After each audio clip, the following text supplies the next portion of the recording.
Good to go. Okay, great. Carrie, are we streaming yet? Ready to go when you are, Madam Chair.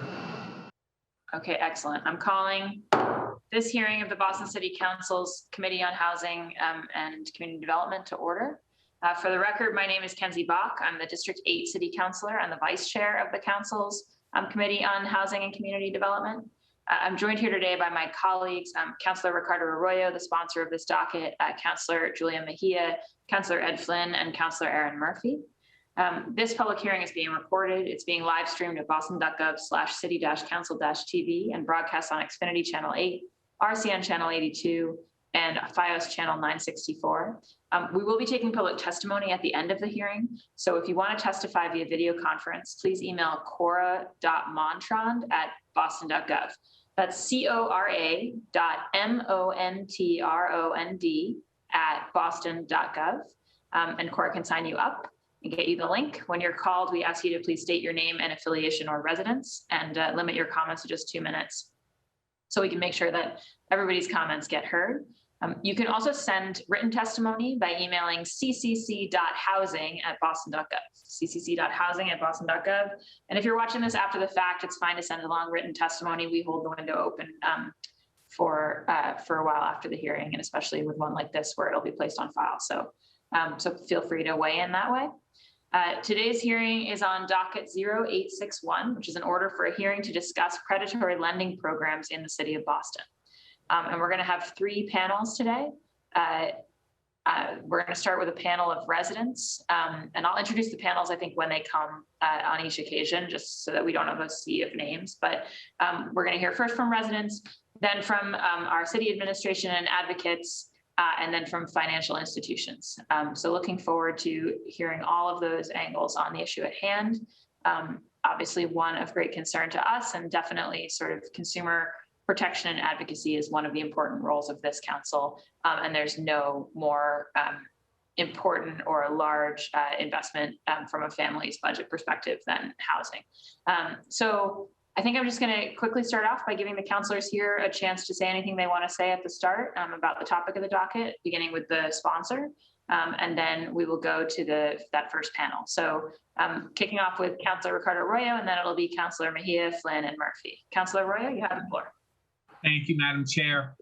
So the genesis of the origin for this hearing order that we're about to have this hearing on was it was brought to my attention that a number of residents in my district, specifically in Mattapan, some folks in Hyde Park, but also folks throughout the city had a very difficult, I don't know how experience, I guess I would call it, with a home refinance or program that was essentially trying to marketing itself as keeping people in their homes, but did much worse things than what they were promised. And frankly, it was difficult to hear from constituents exactly what they had been experiencing, folks who had gotten involved in what's known as a shared appreciation mortgage, which means that the company was entitled to their equity. And so we had folks who were essentially not able to leave their family homes to their children, or were told when they were looking to sell their homes that substantial sums were done, substantial sums of that appreciation would have to be paid out.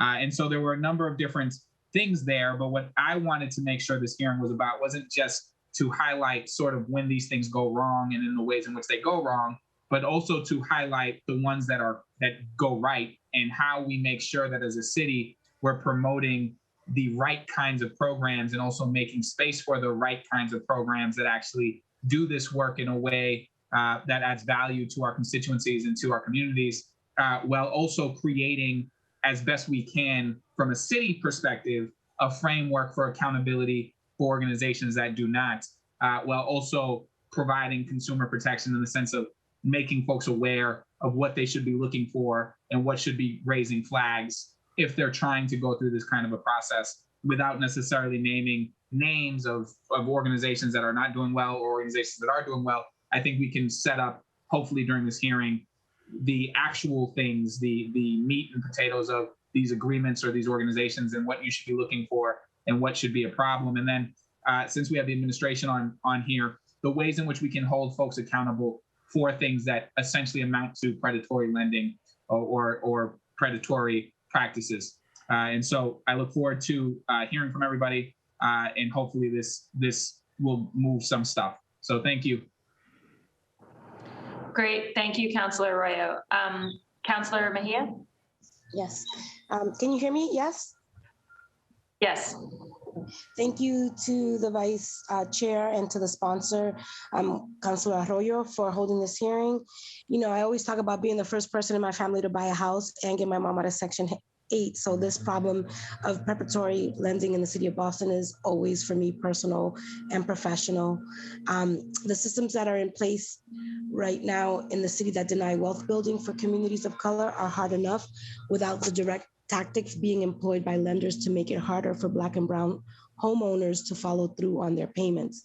The systemic racism we're seeing through predatory lending is just a continuation of redlining that we've been speaking out against for the past 50 years.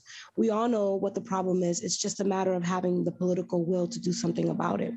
We also know that there are people here in the city that are dedicated to wealth building in communities of color. So we need to be intentional about promoting and rewarding the people who are about the work. And I'm looking forward to being a part of the conversation and to asking some questions. Thank you.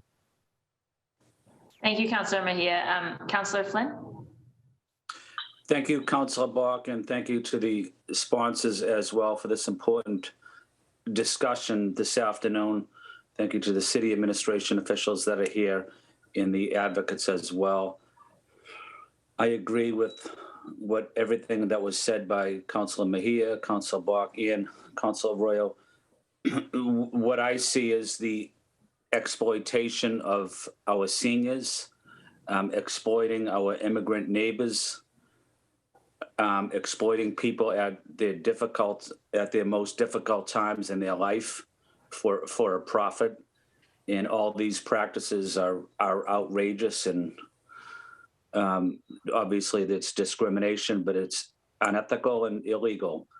And want to see what tools we have as a city to deal with people that continue to exploit residents and exploit immigrants or exploit non-English speaking residents as well.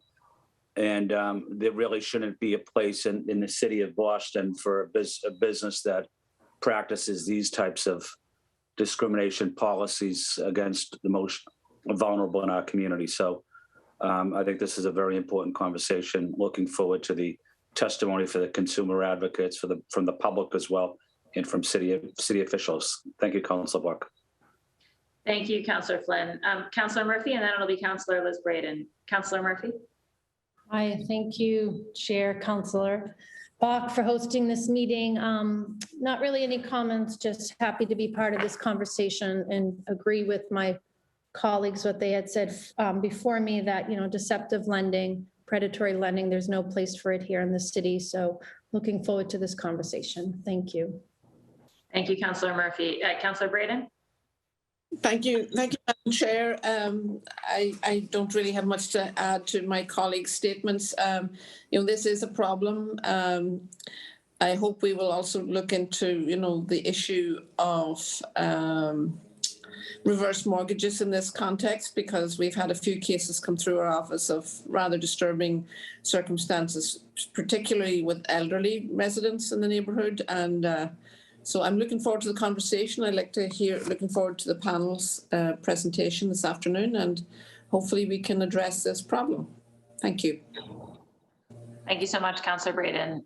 Yeah, and for myself, I'll just echo everyone and say, you know, I'm proud to be on the board at the Mass Affordable Housing Alliance, MAHA, and I think that obviously, like, you know, first-time home buyer education and all of that's super important, but it is also the job of government to make sure that the products on the market and the tactics being used to sell them are also ethical and meet a certain minimum standard. So it can't just be about educating the consumer. You know, we do have to have, I think, we have to be tough when it comes to regulatory standards. And I think we all know that there are products out there that are taking advantage of people. So looking forward to hearing more about that, and definitely joining the sponsor and others in wanting to know what we can do to make the atmosphere better here in the city of Boston. Without much further ado, we're going to move straight to an opening panel hearing from some residents themselves. So from Nardella Thomas, a former Boston resident, and from Ursula Hume. And we also have on sort of call to answer questions and such at this panel, David Kelston, an attorney, but I think he's not going to be presenting a statement. So Nardella, let me go to you first. You just have to unmute. Thank you. Thank you so much. I appreciate this time. Thank you, Councilman Arroyo, for sponsoring this. So I have written something down. So thank you for the opportunity to speak about predatory lending, representing others by sharing my own story as a homeowner with Blue Hub Capital's Stabilizing Urban Neighborhoods, the SUN program. In 2011, in my 2-bedroom apartment, I watched a CBS Evening News story about a nonprofit organization in Massachusetts that worked on buying foreclosed homes and selling them back to the original owners. The story was compelling enough, and I decided that I would work with this organization to buy back my foreclosed home. I calculated and I determined what I could afford to repurchase the house on my own as a single parent, as the sole homeowner. I went through their vetting process with Blue Hub Capital, also known at the time as Boston Community Capital. At every exchange through the process, Boston Community Capital kept telling me that what they do was the best alternative for me to get back my house, because the big banks would not deal with me as I had a foreclosure. And that Boston Community Capital had a special access with the banks that would negotiate buying homes back to homeowners like myself. June 2012 came the day of my closing. I reviewed the HUD statement and I finalized the exact amount of my closing check. I was nervous, but I was ready to take this step again to become a homeowner. I believed what I was doing was lifting the stigmatization of overcoming foreclosure, no longer seeing myself as a financial failure or unworthy to own a home again. There I was with BCC employees and came in with the closing attorney, and all of a sudden I began signing and initialing about 2 inches worth of documents. I was shown in rapid succession where to sign or initial. After about 90 minutes or so, the closing was complete. I left with a duplicity of emotions. On the one hand, it was such a flurry signing all of these documents. But on the other hand, there was also the realization that my efforts had now attained me to achieving my home again, that I was working on a lifetime investment and a legacy that I could leave for my children. That's what I thought the second chances in working with Boston Community Capital stood for. So in 2018, I sought to refinance my mortgage. I was paying a high interest rate, and now I was at the ability where I had repaired my credit, and I was in sound financial footing. I needed to use the equity so that I could help my elderly mom maintain her home in Mattapan so that she wouldn't lose it. Now, when I called Blue Hub Capital to do this, they told me that they don't refinance, and I was shocked. Then I turned to Quicken Loans, and I qualified for a new mortgage, which was much lower than the 6.375% that I currently have with Blue Hub. They're called Blue Hub Capital now. Then Quicken Loan came back and told me they couldn't go through with the refinance because I had a second mortgage on my home from NSP. And I was adamant that I didn't. I was the only homeowner who ever lived in that home. So I couldn't imagine where this other program came from. So I contacted Blue Hub Capital, and I learned that indeed I did have a second mortgage on my home. It's what they call the shared appreciation mortgage. I would have to pay Blue Hub Capital 42% of the equity in my home. This was on top of paying off the first mortgage. Now, I didn't know what that amount would be. I had to do the appraisal on my home. So I did the appraisal, and then I did the calculations, and it was determined that I would have to pay Blue Hub Capital $50,000 at that time in shared appreciation on top of paying off my original mortgage. And top of some of the other debts that I had, such student loans, kind of consolidating, that left me with no equity at all. I couldn't use any amount of money that I wanted to draw from so that I could help pay to take care of my mom's home in Mattapan because she's on a fixed income. I didn't want her to do a reverse mortgage, and I wanted to be able to help her. I couldn't do anything. So I had to walk away from this product. Blue Hub Capital was not willing to work with me. And so that was the reality of it. What was worse was how they treated me once I realized that I had this shared appreciation mortgage. I've known nonprofit organizations, and this is by far the one that really turned the narrative of me coming in the door one way and treating me the other way out the back door. I asked them, Blue Hub Capital, if they could forgive the SAM because in all the years I've been with them as a customer, I was never late on my mortgage at all. Then I asked them to reduce the percentage of the shared appreciation so that it could be equitable for me. Because it's not that I had buyer's remorse. I just didn't know that I was signing up for this product, that this had this entity that had a severe financial impact on me. Then I was also asked them if they could do the shared appreciation not on 100% of the equity in my house, which was part of their calculation, but on 80% of the equity, because that's the amount that the banks would let me refinance. I couldn't refinance 100% of my equity. So I asked them, could they use it and refinance the percentage on 80%? Then I also asked them, if that doesn't suffice for you, can you come up with an alternative? They turned me down flat.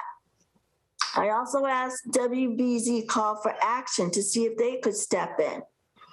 WBZ Call for Action contacted me and they said in the organizations that they work with, they were surprised that Blue Hub Capital wouldn't work with them at all to resolve this issue.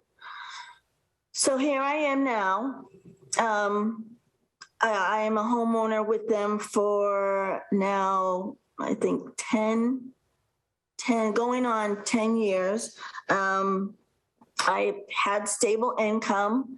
I cannot refinance. My house has increased in value. I don't have enough of the income to afford to be able to refinance into another product. And I actually have what's considered outstanding credit. It's above 750 points for outstanding credit. So I had to walk away with this, and I realized I was into a product that now treated me as if I was not a homeowner, but a long-term renter, because I'll continue to pay my mortgage, pay the taxes, but they reap the benefits. So once I realized that, and it's very devastating, I sought to find out who else they were doing this to. And this is what has led us since 3 years to I've contacted about 600 homeowners. I've heard back from about half of them. Some people didn't even know that they had a shared appreciation mortgage until we had conversations. Some people, as I mentioned, I have 42% shared appreciation. Others have 54%, 61%, 50%, 54%. The highest that I learned was 67% equity. The lowest that I heard was 17% shared appreciation, but that homeowner on the front end, I believe, paid almost $100,000 in the buyback up front for his house. So the stories that I've encountered from homeowners, it's the feeling of disgust, betrayal, and the oppression is palpable. The reinvented financial distress is tangible. unfinished home projects, keeping cars longer than their trade-in life, declining health, to name a few. I want you to be clear. It's not about us having money and being professional flippers. It's about us being responsible, doing what's right, going to a mortgage company that's a nonprofit for their help, and then turning around and being deprived of our rights as homeowners. It's not what we knew, it's what they didn't tell us. It's what they didn't tell us. And now we are trapped.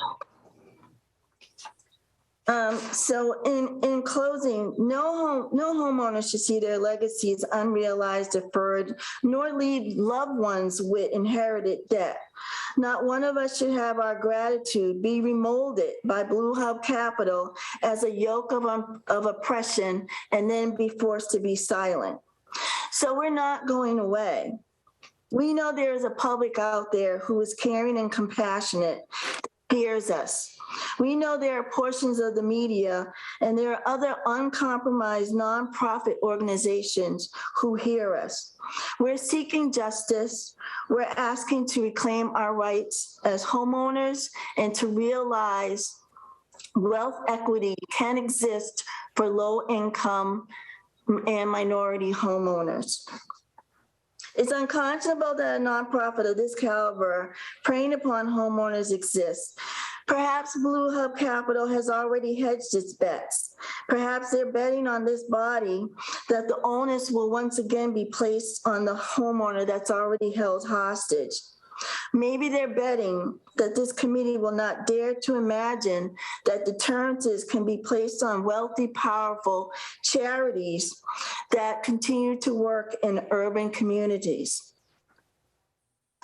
Maybe that they're hedging their bets, that their demand for affordable housing projects can overshadow the displacement of one or two homeowners, because that, folks, is a reality. In February 2019, the homeowners had no choice, after not being heard by Blue Hub Capital, filed a class action lawsuit, charging them with other counts of predatory lending. And I quote from the article from Andrew Estes. In response to the plaintiff's demands, Blue Hub Capital offered to forgive the loans of some borrowers if they agreed to turn their homes over to the agency. Never, ever have I imagined that a nonprofit would turn around and have that kind of response to people. So what we're asking is good governance. Good governance can be more than transactional or reactionary. Good governance is transformative in measured, thoughtful policies that hold accountable organizations while protecting the citizens that are a reflection of whom you serve. We have opened the door and exposed how shared appreciation mortgage is applied to enrich Blue Hub Capital and distress the homeowners. There is an opportunity to work with past and present homeowners to end this unfair advantage and promote life and viability for the homeowners. I thank you so much for your time. I really appreciate this moment to speak with you about this predatory lending process. Thank you so much, Nardella. We really appreciate you sharing your story. And I want to go next to Ursula Humes. Ursula? Yes, ma'am. I will second everything that Nardella had to say. All that I can add to it is the way that I feel and I felt prior to going with Blue Hub. When I found out that there was an organization, a nonprofit organization, that was willing to help people like myself and in the community to save our homes, I was all for it. All for it. I was so excited and felt that God granted me such an opportunity. I couldn't believe it. So as I am working with Blue Hub, the day for us to sign the papers to closing, I found out that they purchased my home for $170,000.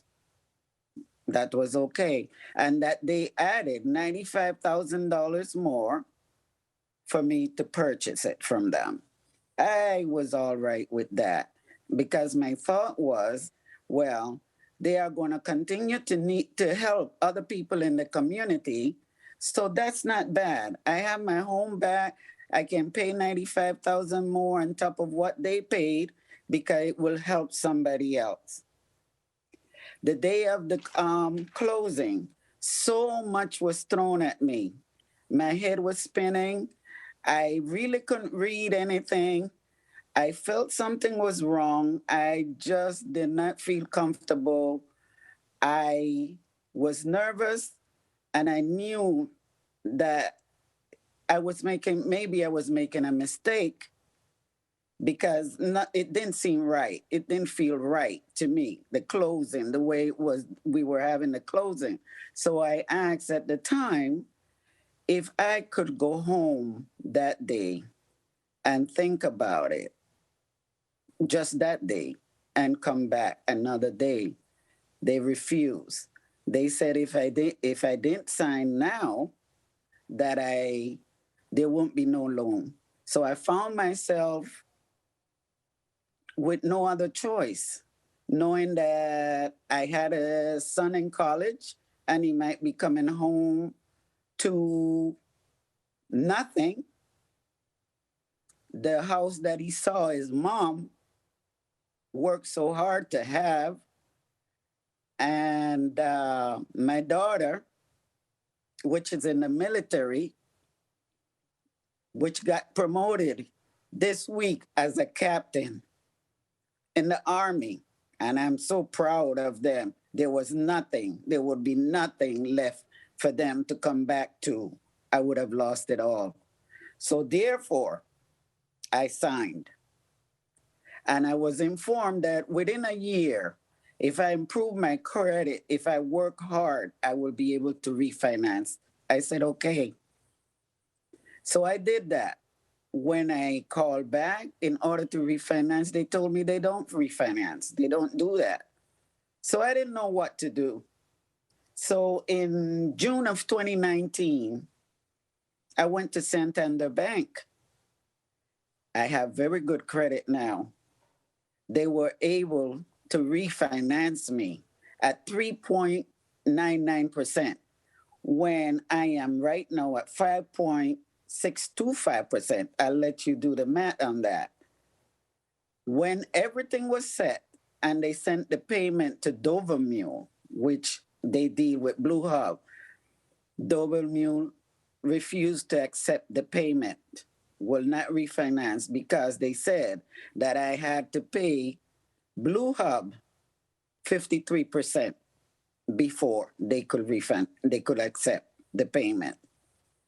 I was so confused. Santander Bank was confused because when they went through all my paperwork, you don't see that you have a second mortgage. It's not plain to the eye to see. They said, no way, Ursula, you don't have a second mortgage. We looked, the attorneys looked, they couldn't find a second mortgage, but it was there. It's very well hidden. So all I could do once they did that, because if I'm going to pay 53% and I'm going to pay also the mortgage, I will never be able to afford it. Right now, I'm paying over $2,000 a month for payment. And honestly, that takes practically all of my retirement in order to keep this house going. My feelings today, I feel like an indentured servant. But at least the indentured servants, they had a goal. Could have been 7 years or whatever, and they know it will be over. They will be free. I will never be free. I will never be free. And my kids that I'm so proud of, having done so well, will be part of this debacle that their mother didn't know about. and their mother got herself into. So what legacy can I leave them or my 2 grandchildren? I can only leave them the legacy of being an indentured servant that never completed her service. That's the way I feel about my situation today, in my own words. And thank you for listening to me. Thank you, Ursula. And I'm confident that your children and grandchildren would see a grandmother they're very proud of speaking up for herself today. So we're really glad to have you here. I'm going to go to Councillor Arroyo for questions for this opening panel. And as I noted before, we do have David Kelston on as well, an attorney for any relevant questions on that front. So Councillor Arroyo, you have the floor. Thank you. And I just want to simplify, and first and foremost, thank you both for sharing and for organizing and coming to my attention with just the extent and depth of harm that we see in Boston and in my constituency and in my part of my district, specifically the Mattapan High Park section. But I know there's also Dorchester and folks from all over the city in your group.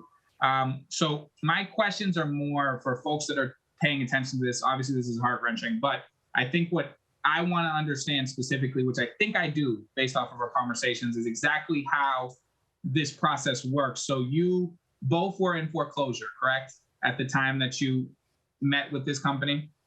Correct. And then they bought your home out of foreclosure. Yes, sir. Is that true for you too, Nardella? So my home had already been in foreclosure and they bought it from another bank that my sold to. And then they marked it up when they resold it to you. So they didn't sell it to you for what they bought it for. They increased the cost of the home. Correct. Yes, sir. How much did they increase the cost of the home for you, Nardella? Just by 25%. And for you, Ursula? I can only give you the total $95,000 more. But they bought the house for like, and how much did they buy the house for, do you know? 170. Okay. 100. So that's more than 25% on the market. Yes. And so they marked it up and then they gave it back to you. So that first off, they purchased it, then they mark it up, then they sell it back to you, correct? Yes, correct. The interest rate on your payments, was it higher than the interest rate that you had gotten into the foreclosure for in the first place? So for instance, was it for you, what was it, Ursula? For me, right? I refinanced with it. I couldn't tell you right now. I know that it was a lot higher. I couldn't tell you what I had before. Was it higher for you as well, Nardella? It was the one I had before. It was split in two. So one was like 8 and then the other one was maybe 12. So it was higher when I had. And so basically so that means that they're making a profit on the sale of the resale to you of the home. They're making a profit on the interest payments that they're making. Yes. That's fair to say for both of you? And then they had put in there, and this is the part that had really, this is something I would like to do something about as a city, because I can't see why we would want these. But that's when they did the shared appreciation mortgage of the SAM. And the SAM, and just so we're clear, the SAM or the shared appreciation mortgage means that if your house is worth more money than what you're paying for it even now, that they're entitled to a percentage of that profit, correct? Or that equity? Yes. Correct. And in your case, Nardella, it's 47%? It's 42%. And Ursula, how much is it in yours? 53. So basically they're saying, we've marked up the price of your house, we put in expensive interest rate, and on top of all of that essentially profit that we're now running, we're also going to take the percentage of the home when you sell it. One of the questions I have, Nardella, because I don't know if either one of you are in this situation, but I remember people in the group talking about this. If you passed away and wanted to leave your home to your child, they would actually have to sell that, they would have to settle that SAM before they could accept the home. Is that correct? I believe that's the case. I'm not quite sure on that. Maybe Bruce can talk about that. But what I do know is any transfer of the property, the shared appreciation mortgage has to be reconciled. So basically, if you passed away, and thank God you didn't, but if you did at the amount of 49,000 or whatever it was at that time, and you left it to your child, they would have to pay 49,000 up front just to accept the home. Yes. Yes. Yes. Okay, so obviously, I think anybody who's paying attention can understand why, for me, this is predatory. I don't know how else we would explain what this is, but any nonprofit that is making a profit, not just on the resale, not just on the monthly payments, but also on the equity, to me, is not the kind of organization that I would like us to see or promote or allow sort of free reign in the Boston area. And so, Nardella, one of the questions, and maybe David has this number, do you know exactly what the percentage of people of color, specifically minority applicants, were involved in this program? I think it was like 80-something%, if I remember correctly. I think it was 80%, and they are expanding out into other states. But here in Massachusetts, it's been about 80% or so, and it targets mostly in Boston. I mean, that's where they had started out as, and so they worked highly in Mattapan, Hyde Park, Dorchester. I spoke with people who are not first English language speakers, and there was no interpreters. So there was a lot that was left to be desired as to who they targeted, who they marketed to, because a lot of people went through this through other organizations such as City Life. I've talked with a number of people who were referred by City Life. They were on the Attorney General's website as a foreclosure prevention resource until we stepped in and demanded that they take it down. So they were given a lot of marketing that were funneling people from these smaller organizations because they didn't know, from what we could tell, all of the intricacies, and then being pushed through to Blue Hub Capital. But it is targeting a high percentage of minorities and low-income people. And so I know we have the administration on, so I'll save my questions for them about how we're making sure that the ones we promote and that we make available to folks are sort of checking out. And I guess my last question for this is, I did some research on this particular company. I found different issues, but one of the things that I had found, and I'll have conversations, I know we have other folks here, is the last posted salary for the CEO of this organization was 2018, and it was exactly $736,000 that year in salary for this nonprofit. And so I'm going to have a lot of questions, not just for you, but following up on this. But I think just to make it clear for everybody else that there's sort of a 3-step profit basis here. So they just marked up the price, they marked up the interest, so the monthlies come in, and they got some of the appreciation on the equity. And I just want to know how, as a city, we can deal with this, because I think when any human being feels like they're an indentured servant or they're stuck and trapped in something like this, it breaks my heart. And I hope that as an organization and as a government, we have the tools available to us to sort of step in on this. So thank you to both of you for sharing. I don't have any further questions here, but I appreciate your courage, because I know that one of the things that comes with this is shame, and that it's very difficult to not understand that that shame is not yours to bear. And so thank you very much. Thank you.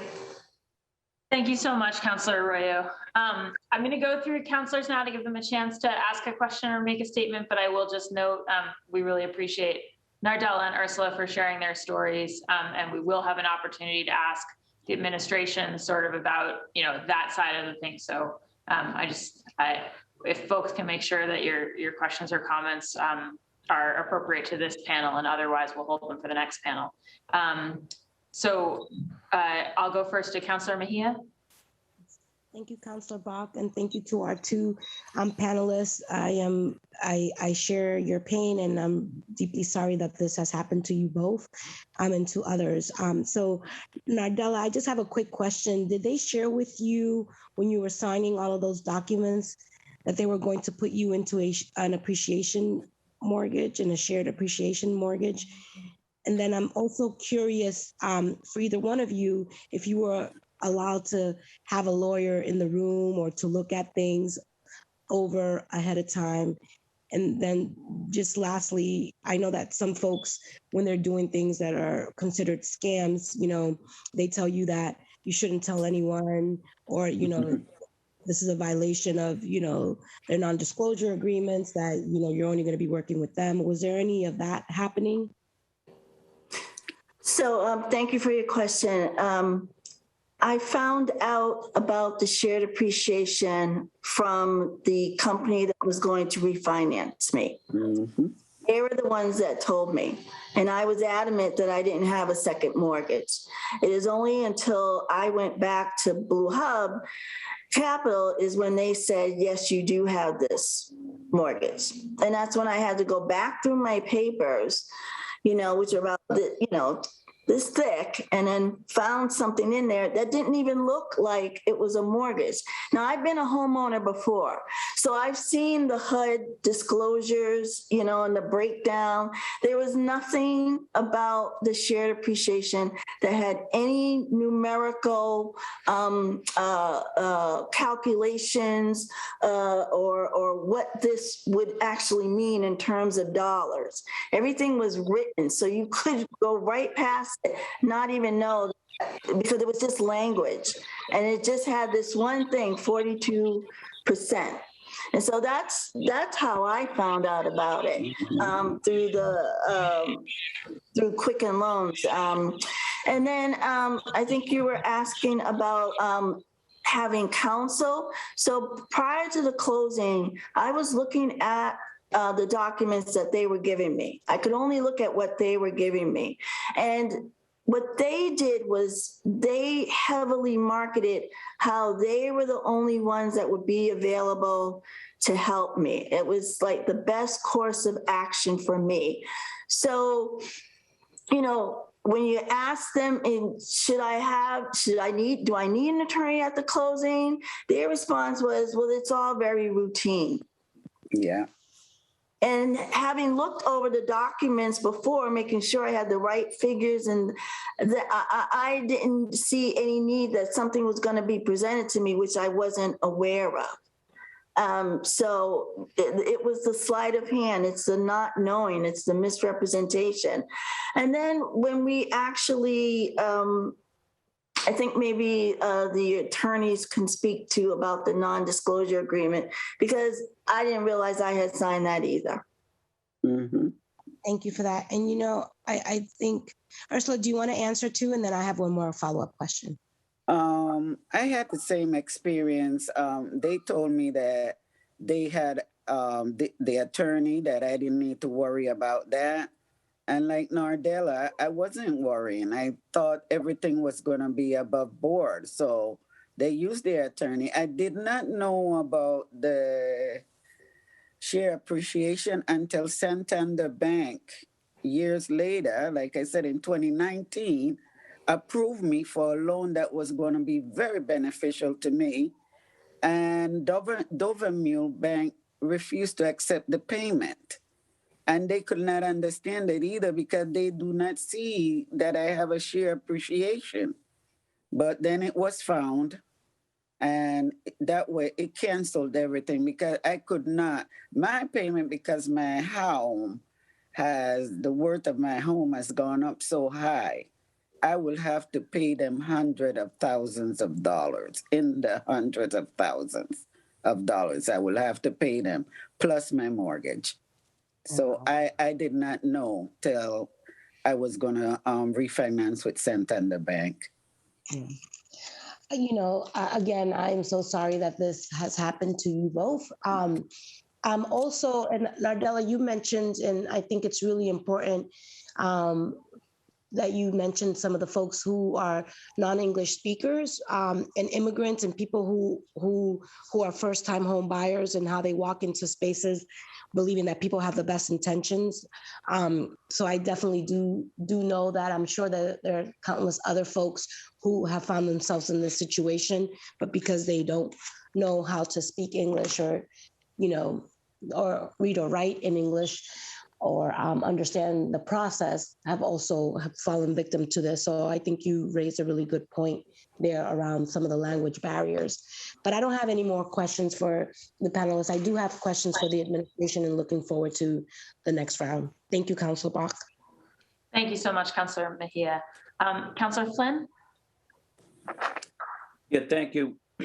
Thank you, Council Block. Council Block. I know most of my questions were probably for the city panel, but I just want to acknowledge the moving stories from our two opening speakers. And Council Block, the way you set this up, having the public speak before, I think was excellent, because it really gives us a much better understanding of the situation when we hear directly from residents impacted by such disrespect by companies that treated these homeowners with disrespect. So I just want to acknowledge that it was moving testimony, probably the most moving testimony I've heard on the council in 4 years, and I'm grateful to the sponsor and to you, Council Block. And I know Ursula was talking about how proud she is as a mother. Here her daughter is serving our country as a captain in the U.S. Army, willing to die for our country, and her family home is being exploited by unscrupulous businesses. So I guess my only other comment is it just goes to show you that we need to do a better job also in advocating for legal counsel for residents. We need to advocate for immigrants that need English, that need translation, interpretation services. But I think it's upon all of us as city council members to make sure that these types of situations are addressed. In New York City, just as an FYI, New York City has an elected official. It's called the consumer advocate. It's basically like a citywide kind of city councilor, but all they focus on is consumer advocate related positions. And it's a real powerful position, and advocates fully for residents that are being exploited. I'm not calling for that type of position, but certainly we need to do a better job in city government on these critical issues. But I'll save my questions for the next panel, but I just want to say thank you for Nardella and to Ursula, because the testimony you provided today is very helpful. Although it's very painful, it's very helpful to us. And it's up to the city now to put some concrete actions in place to deal with this. And if we don't do it, shame on the city of Boston. Thank you, Council Buck. Thank you so much, Councillor Flynn. Councillor Murphy?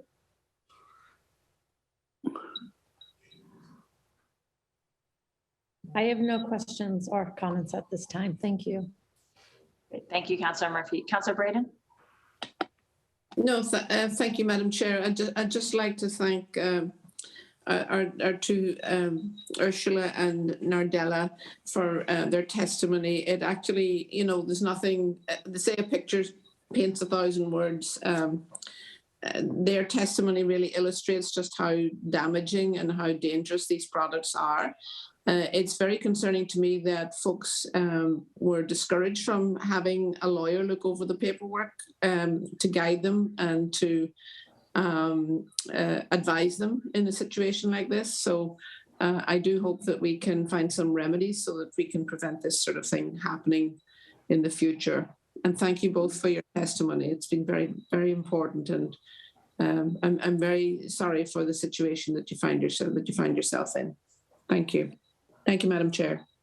Thank you, Councillor Braden. And for myself, I just want to echo everyone's thanks and also to say, you know, I really think this is the power of organizing. Nardella, you talked about reaching out to all those other people in the same shoes as you. And I just think that, you know, when we think about being one consumer, one homeowner versus the large corporation, whether it's technically nonprofit or not, you know, you're small when you're one person, but then when you band with everybody else and sort of amplify the story and get it on the attention of government as it is today, you have a different kind of power. So just want to give you a lot of credit for grabbing that power and reaching out and organizing to get yourself here today. It means a lot to all of us that you made that effort.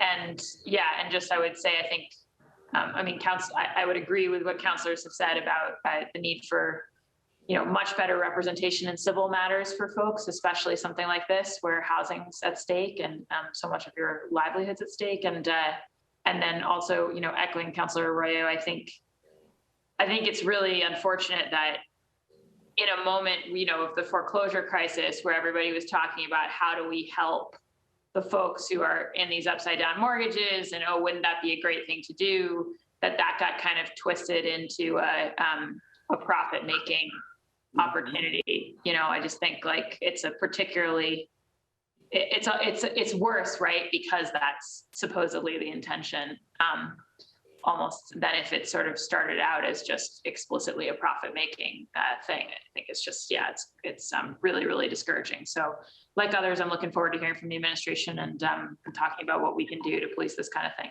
But thank you both again for testifying. And of course, you know, if you have other places to go and be there. And of course, you're also welcome to stay on for the whole duration of the hearing. We definitely wouldn't be having it without you both. So thank you, Nardella and Ursula. And now I will go to the second panel. So this is the administration and advocates. So we're going to hear from Tim Davis. He's the Deputy Director of the Department of Neighborhood Development. Christine McCrory from the Boston Home Center, also at the Department of Neighborhood Development. We've got Nadine Cohen, who's an attorney in the Consumer Rights Unit of GBLS, the Greater Boston Legal Services. And then we've also got Rachel Bratt, Professor Emeritus from Tufts University.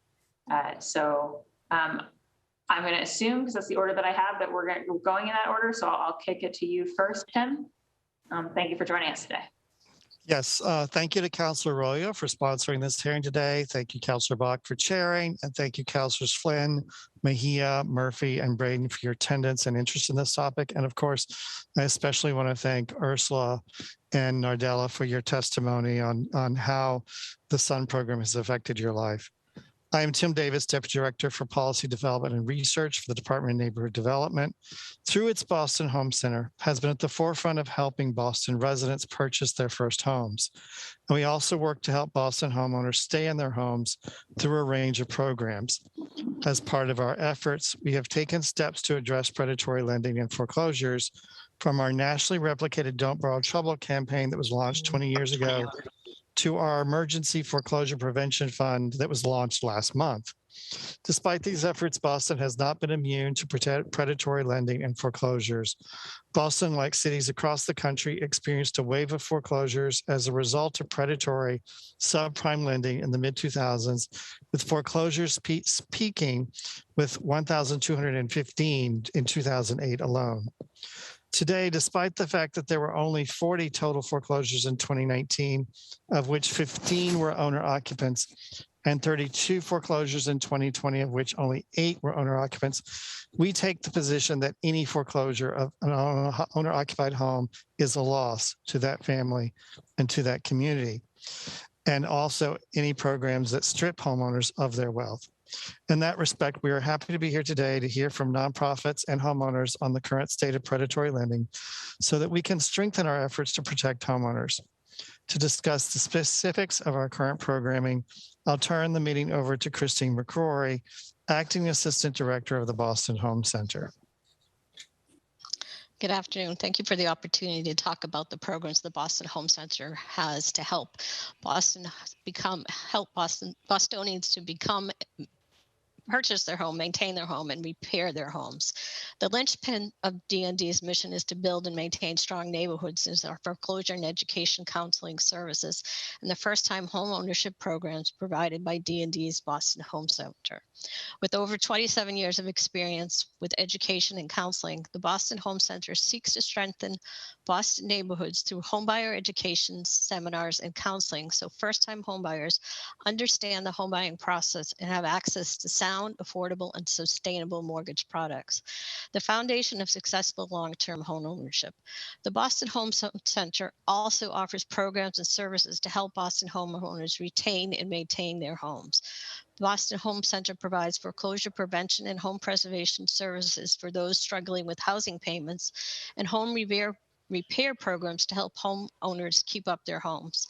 The Boston Home Center also offers a variety of educational courses, seminars, and workshops along the spectrum of home ownership. We offer Home Buying 101 class, which is a 10-hour class aimed towards first-time home buyers seeking mortgage financing and buying a home in Boston. We also offer a Home Buying 101 class to give people a Home Buyer 100 class to give people an overview of the home buying process.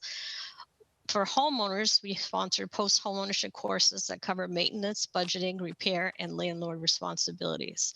In addition, we have a home buyer financial assistance program that offers no interest deferred loans for up to $40,000 for down payment and closing cost assistance, and the 1+ mortgage, the lowest fixed interest rate for a 30-year mortgage with enhanced down payment and closing cost assistance to give income eligible first-time home buyers in Boston more buying power. The Department of Neighborhood Development's foreclosure prevention program has been operating since October 2006 to help Boston homeowners with foreclosure prevention and intervention counseling services. Through the Foreclosure Prevention Initiative, the Boston Home Center seeks to reach homeowners before they are faced with foreclosure and before they fall prey to predatory lending scams. Since its inception, the Foreclosure Prevention Program, through its Don't Borrow Trouble campaign, has stressed the importance of homeowners working with housing counselors to avoid scams and predatory lending. The Foreclosure Prevention Network is currently composed of the Boston Home Center foreclosure team and 3 nonprofit agencies, ABC Mattapan Family Services, Urban Edge, and ESEC, who provide foreclosure prevention and intervention counseling and home retention counseling throughout Boston neighborhoods. With these agencies, the City of Boston is able to provide services to Boston residents in over 8 languages. Our relationship with these agencies allows us to provide prevention and intervention help in all of Boston's neighborhoods and to many immigrant populations. Over the past year, much of our efforts have been directed to outreach and marketing to let homeowners know about their options and rights and to offer our home preservation services for those struggling with other housing expenses. This service was more important than ever this year as families struggled with food shortages, assistance with fuel and other utility services, and the impact of non-paying tenants. Our counselors provided these homeowners with help in applying for services to meet these needs. They provided budgeting, financial benefit applications, including for state funding through the RAFT, Residential Assistance for Families in Transition, and the IRMA, Emergency Rental and Mortgage Assistance, as well as financial management and counseling, reverse mortgage counseling, and helping homeowners reduce costs by negotiating fees on mortgage statements, insurance premiums, or making sure homeowners are receiving exemptions for which they are eligible. The services provided by the Foreclosure Prevention Network are free and confidential and available to Boston owner-occupied homeowners. Our counselors will, in consultation with the homeowner, develop a resolution strategy to prevent foreclosure and produce a financial plan to create a more sustainable long-term home ownership situation for the client. We work with the client to avoid foreclosures through the following strategies. The most lender workout, which is the one that was most often used, bankruptcy, legal remedy, refinances, a sale of the property, or home preservation services. Throughout the process, we support the homeowner and advocate for them as needed to achieve the most favorable outcome. In order to assist those homeowners particularly impacted by the COVID crisis, we have started an emergency foreclosure fund for Boston owner-occupied homeowners with incomes less than 100% of area median income who are at high risk for foreclosure due to negative economic impact as a result of the COVID crisis. Homeowners must be at least 90 days delinquent on a housing expense and be able to certify that the delinquency is due to the COVID crisis. A homeowner can receive assistance for mortgage payments, interest payment on a mortgage, insurance payments, condo fees, down payments on loan modifications, and utility bills. Year to date, we've had 96 intakes for people who are looking for our assistance. The majority of these individuals are people who are at risk or delinquent, which has always been our strategy to reach out to homeowners before they get petitioned or are real at risk for foreclosure. We've assisted 33 homeowners with home preservation services and 60 homeowners with workouts. Among our clients, only one has gone into foreclosure this year. On the home buying side, our classes are designed to educate first-time home buyers about the home buying process and to provide them with education and guidance about first-time home buying mortgage products so that they are informed and knowledgeable about how to avoid predatory lending.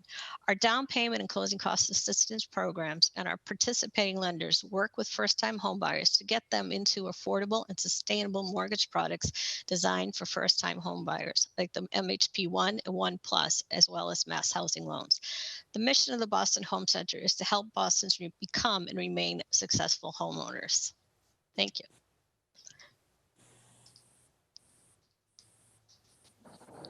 Thank you so much, Christine. Nadine, did you want to jump in at this point?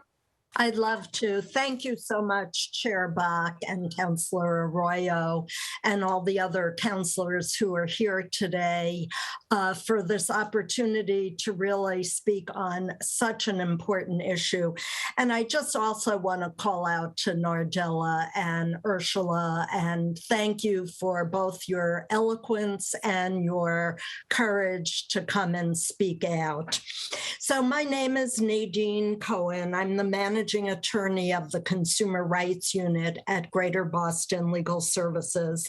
And I have been involved in fighting against predatory lending for many years.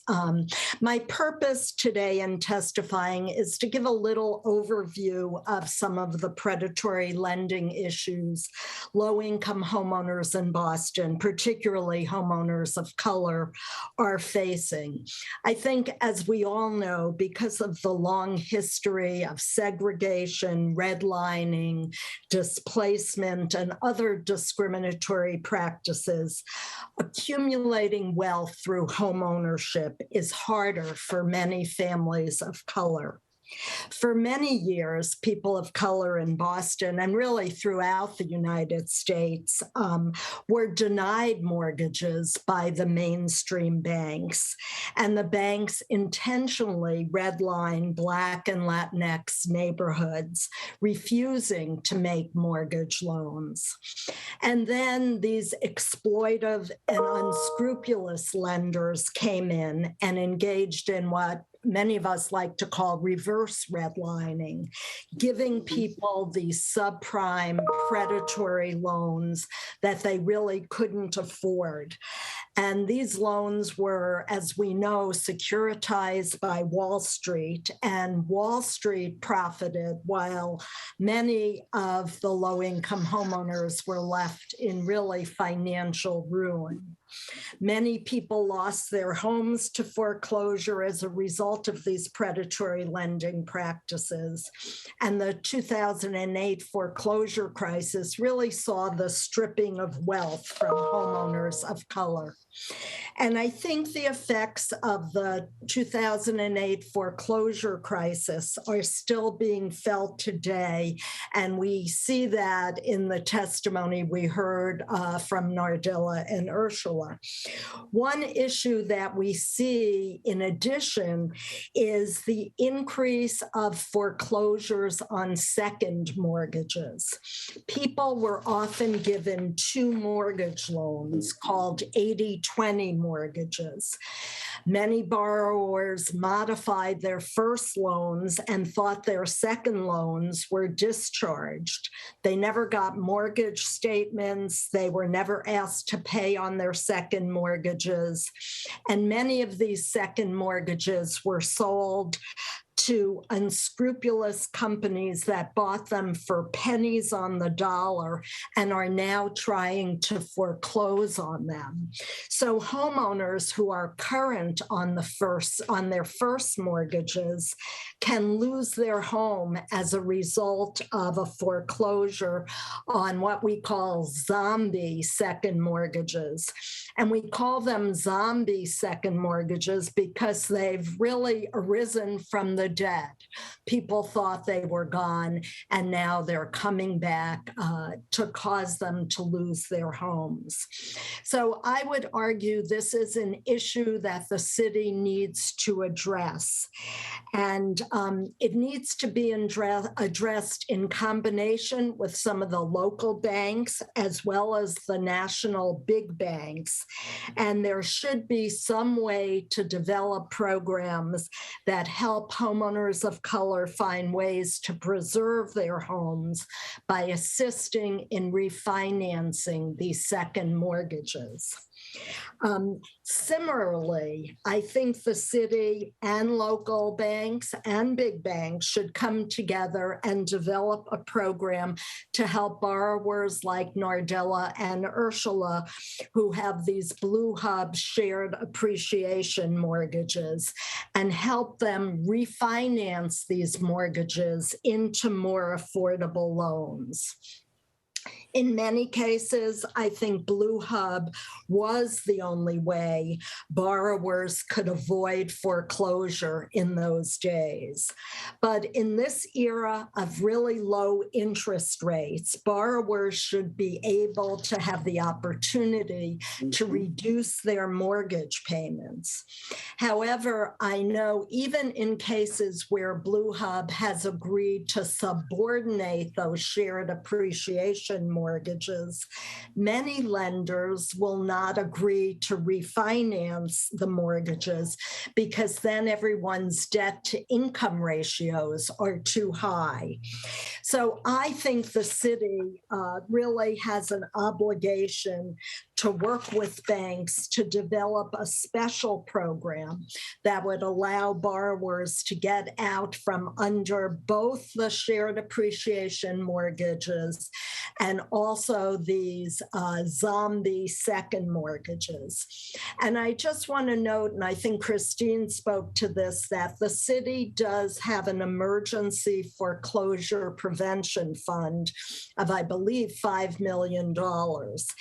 And I would like to suggest that the city add the refinancing of both the SAM mortgages and the second mortgages to its list of qualifying conditions that would allow this money to be used to help people get out from these high interest, burdensome second mortgages. Lastly, I just briefly want to make people aware of the Homeowner Assistance Fund, or the HALF program. So Massachusetts received $178 million under the federal ARPA program to help homeowners who are behind on their mortgages due to COVID.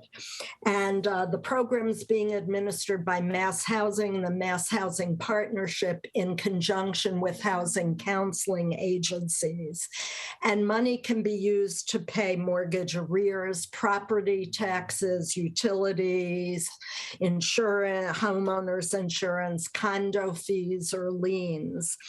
And people have to have experienced COVID-related financial hardship after January 21st, 2020. And it applies to owners of single-family houses, condos, and up to 4-family owner-occupied houses. And there are a lot of things about the program, and people should learn more about it. And I hope the counselors will tell their constituents constituents about it. But one of the good things that Massachusetts is doing, that they're requiring servicers who participate in the program to agree not to foreclose while homeowners are applying for these funds. And there actually is no cap on the amount of assistance that can be provided. So this is another way that homeowners, many of whom have predatory loans, can be helped. And I just want to conclude by saying that I think the city should take whatever action it can to protect low-income homeowners, particularly homeowners of color, from losing their homes because of any kinds of predatory lending practices. And I want to point out that under the Federal Community Reinvestment Act, banks are supposed to meet the credit needs of low and moderate income communities. And I think this is a credit need of the low and moderate income homeowners in Boston to get out from these second mortgages. And I think we should put pressure on the banks to help do that. Thank you. Thank you so much, Nadine. And now I'd like to invite Professor Rachel Bratt to speak. Professor Bratt, as I mentioned, is a professor emerita from Tufts.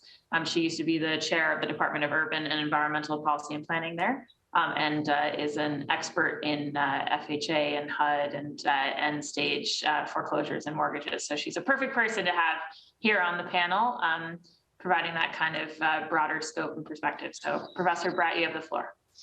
Well, thank you very much. Thank you, Councillor Bach, and thank you, Councillor Arroyo, and the other councillors that have helped to sponsor this really important hearing. Also, I'd like to also acknowledge and thank the enormous energy, activism, insight, and thoughtfulness of Ursula and Nardella in bringing this issue to everybody's attention so carefully and clearly.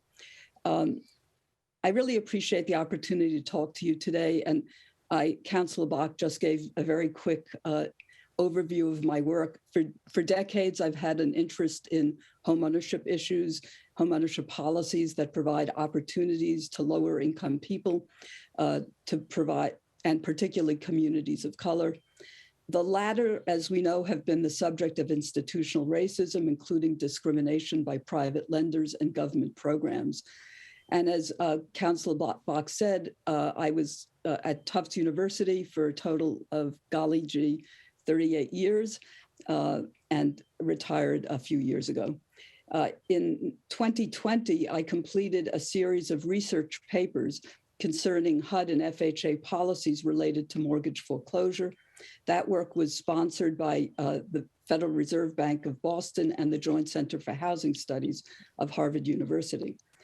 So as part of that study and other research that I've done, I learned about the Stabilizing Urban Neighborhoods Program, or SUN, run by Blue Hub Capital. Through negotiations with the lender or servicer, SUN acquires occupied, foreclosed, or about to be foreclosed properties at or below the distressed market value, and then, as we heard, sells them back to the existing occupants with new affordable mortgages. Despite an above-market interest rate, the new loans represent a significant reduction in the principal balance and a reduced, more affordable mortgage payment for the homeowners. Since its inception, SUN has helped stabilize about 1,170 families facing foreclosure or eviction. And as several people have mentioned, for a lot of these people, this was really their last resort at trying to maintain homeownership. As part of my research, I had the opportunity actually to talk to several homeowners who had been assisted by the SUN program, and they were grateful for the new affordable mortgages and for the support they had received. But in those conversations, I did not explore any concerns with the shared appreciation mortgage. However, within the past year, I have had conversations with Nardella, who has had serious concerns, as you know, about the shared appreciation mortgage arrangement. And now I'm going to put on my pointed-headed academic hat for a minute and just talk about some of the basic concepts behind a family in default receiving principal reduction and a shared appreciation mortgage. It actually raises some complex issues that people like me, academics, think about. Any mortgage relief program tries to mitigate the risks of a so-called moral dilemma.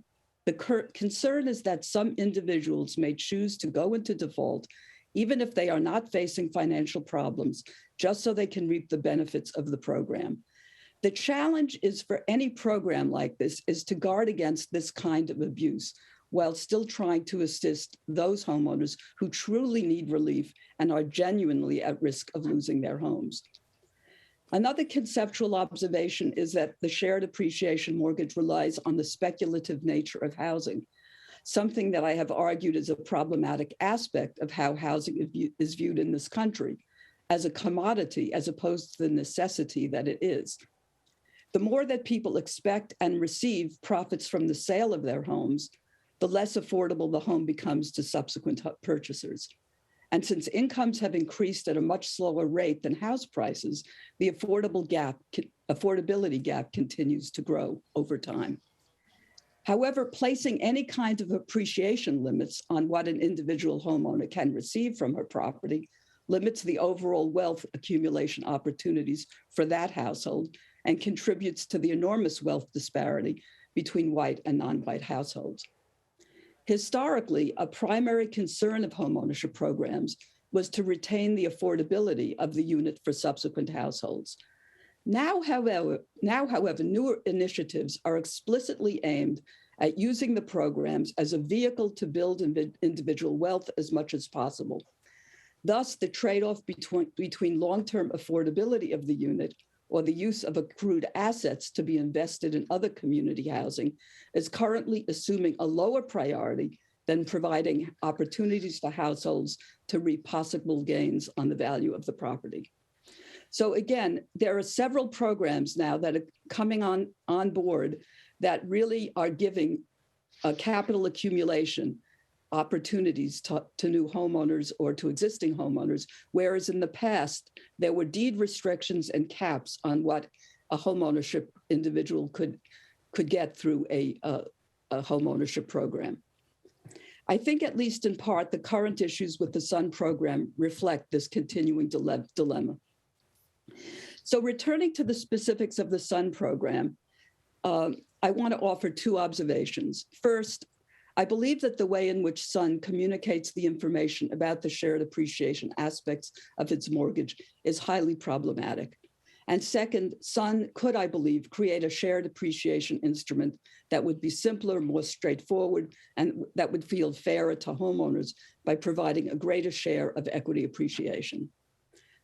Concerning the first point, how information that the shared appreciation is communicated, one has to look pretty hard on the SUN website to find any details about this mortgage arrangement. After saying that the formula is straightforward, there is a button that you can push that purportedly describes how Blue Hub SUN works. But there are zero details about the shared appreciation mortgage. At the very bottom of the page, this is the sum total of the information provided. If you have a shared appreciation mortgage and your home value increases, you would pay a percentage of that appreciation to SUN when you sell or refinance your home. That percentage is based on the amount saved, and therefore it is different for each loan. Only if you press yet another tab, additional SUN frequently asked questions, is there any detailed information about the shared appreciation program. An example is finally provided, just one example though, that shows how the mortgage arrangement works. I have not had the opportunity to review SUN's mortgage documents, so I don't know what exactly the homeowners signed, nor do I know how thoroughly SUN staff members inform their clients of the specifics using clear examples of what exactly their obligation would be under various scenarios of selling or refinancing their home. Key variables in such a conversation would include the length of time the home is owned before sale or refinancing, and hypothetical amounts of appreciation. From what we've heard from Nardella and Ursula, it seems clear that the kind of really clear and focused education and counseling that homeowners would require has not been done, but I have not personally studied that. My second major point is my belief that a better shared appreciation formula could be developed that would feel fairer, less onerous to the homeowners, and would be in keeping with current thinking about such programs, which prioritizes the opportunity for homeowners to build assets. At the same time, any changes need to take into account the need for SUN's viability and its ability to expand its program. So as I understand it, when SUN gets involved with a homeowner, and Ursula and Nardella have confirmed this, they purchase the house from the lender for less than the amount that they sell it back to the homeowner. Presumably, the difference between the purchase price and the resale price to the homeowner covers SUN's programmatic costs. If that's correct, then as Councilor Arroyo pointed out, any further income that SUN receives from the shared appreciation mortgage deal would be over and above its basic costs, or just complete gravy that would presumably go into their other investments in the community or into running the organization, or I guess into high salaries, as we've heard. To conclude, here are some suggestions about how to move forward. Some of these are focused on SUN, and some of these are focused on the city. And I would just want to underscore at the outset, I thought Nadine Cohen provided a really thoughtful recommendation that the city should explore the use of the homeowner fund, the $5 million, and to see whether it could be applicable to this. So I would like to underscore that at the outset. But here are my 4 thoughts. SUN's website really needs to be improved so that it much more clearly explains how its shared appreciation program works. Second, a group of stakeholders and experts in the field should be convened to do a thorough review of SUN's equity appreciation formula. Modification should be considered that would provide more benefits to homeowners. 3, if the current asset appreciation formula were retained, SUN could strongly advise homeowners to refinance as soon as they can to qualify for a new lower interest mortgage, and should help them do that, and should figure out a product that they can help provide to homeowners to do that. Under the present terms, the longer the homeowner retains the SUN mortgage, the greater the likelihood of appreciation of the home, resulting in a higher payback amount owed to SUN. And finally, one possible way to modify SUN's appreciation formula would be to steadily reduce the percent of SUN's share of the appreciation as the number of years of ownership increases. This would help to further the goal of stabilizing families and communities. Under such an arrangement, SUN would also need to rewrite the mortgage to bring the interest rate down to the current market level. So there are a lot of things that can be done, should be done, and I would welcome any thoughts or questions you may have. And thanks so much. Great, thank you so much, Professor Bratt, and to all the panelists. We'll jump now into questions for this panel, and I'll just remind everybody that we're still also planning to hear from Marcos Morales of Hobart Hispano and Bruce Marks from NACA, so just keeping that in mind. First, I'll go to Councilor Ricardo Arroyo. And I just want to acknowledge that I see Bruce Marks has his hand up, Madam Chair. I don't know if there's something he would like to add. Mr. Marks, did you want to add something briefly? Sure. I mean, I'd like to talk a little bit more about it with more comments, but let's be clear on something on this. That what we're talking about, when you talk about a mortgage where the lender and the provider at the outset, they increase the principal by 25%. They charge $5,000 in closings. They charge double the interest rate, and they get a shared appreciation that is unprecedented. This shared appreciation does not exist anywhere else in the country on this. And then the argument is, which I heard from Rachel Bratt and from Nadine Cohen, that says, well, you save the homeowners from foreclosure. Well, what does a loan shark do? A loan shark says you only go to a loan shark when you're desperate. And the homeowners were desperate. And back then, I was actually in conversations with Steve Meacham at City Life, saying that these mortgages should not happen this way. You should force the lenders to do a principal reduction. So they knew exactly what they were doing to make money on this. So the fact of the matter is, what Blue Hub does is exactly what a loan shark would do, and maybe even worse, because you cannot argue that because you save someone from immediate foreclosure, like a loan shark would do, that justifies a predatory or a loan sharking type of loan.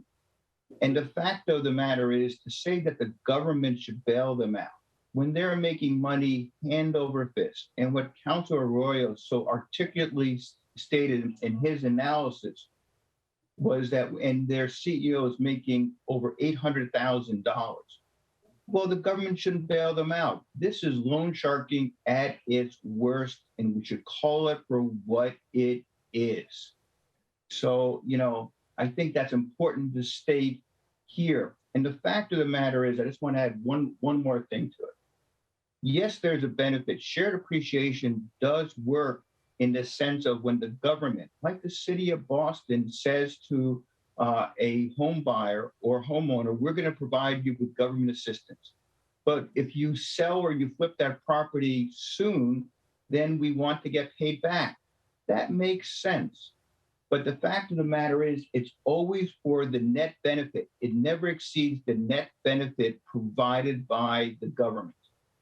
So we should define, and we should request the City Council of Boston to say that shared appreciation that exceeds the net benefit to the borrower should be considered a predatory loan and should be any entity that engages in such predatory loans should be prevented from doing business with the City of Boston. Thank you. Thank you so much, Mr. Marks. And I do want to, since I let you go there, Marcos Morales, I know we were waiting for the third panel, but I thought if you wanted to get a word in here now before we go through counselor questions so that everybody's sort of on the table, that would be fine. Mr. Morales? Yeah, I mean, it's a shame what has happened, and the only way to change this is going to be with some, policy changes at the highest level. We do this business every day with GSEs, with FHFA and FHA. We buy mortgages in bulk, and this is not the way to do it. What we do is we buy mortgages and then we hire a HUD certified housing counseling organization on a national perspective, who is in all markets, and then they do counseling with our borrowers. They tell us, we pay for it, but they work for the borrower. They tell us what the borrower can afford. And then we take it from there. And most of the time, we're not doing shared equity. Most of the time, we're doing principal forgiveness. And I created what I call a 10-10 box. When this started, the crisis, their assets are many times we heard of underwater borrowers. Many times we buy a loan that has an underwater borrower in place. And so we try to mod them to within 10% above or 10% below the then market value. And that's it, right? We don't try and get any of their shared equity or any of the other proceeds and profits. We're here to try and help the home buyer to remain a home owner, I should say, to remain a homeowner. We're doing foreclosure prevention. We're doing, principal forgiveness. And if we need to, we're doing interest rate modifications, whatever we can to help that borrower. And unfortunately, Nardella and Ursula and hundreds, if not thousands of others fell victim to, a predatory lender. And so, I would share how to do it the right way. I would share what I think the city of Boston can do to make sure it never happens again in their community. I would also suggest that you consider finding out how sales happen, because it's not just the GSEs and not just HUD that sell these. They sell them in bulk. They sell them by the billions. Billions of dollars of pools, but there's also one-offs. There's auction.com. There's servicers selling this all day long, and they're out, skimming the waters and trying to cherry pick and trying to, unfortunately, where they do their greatest damage is in communities like, the Black and Latino community and underserved minority communities. These people are stressed, they're hurting, and they're willing to, sign to what they think protect their interests and the interests of their family. At the end of the day, they're getting scammed and shafted. Thank you so much, Mr. Morales. Okay, now let's throw the floor open for councilors, starting with Councilor Arroyo.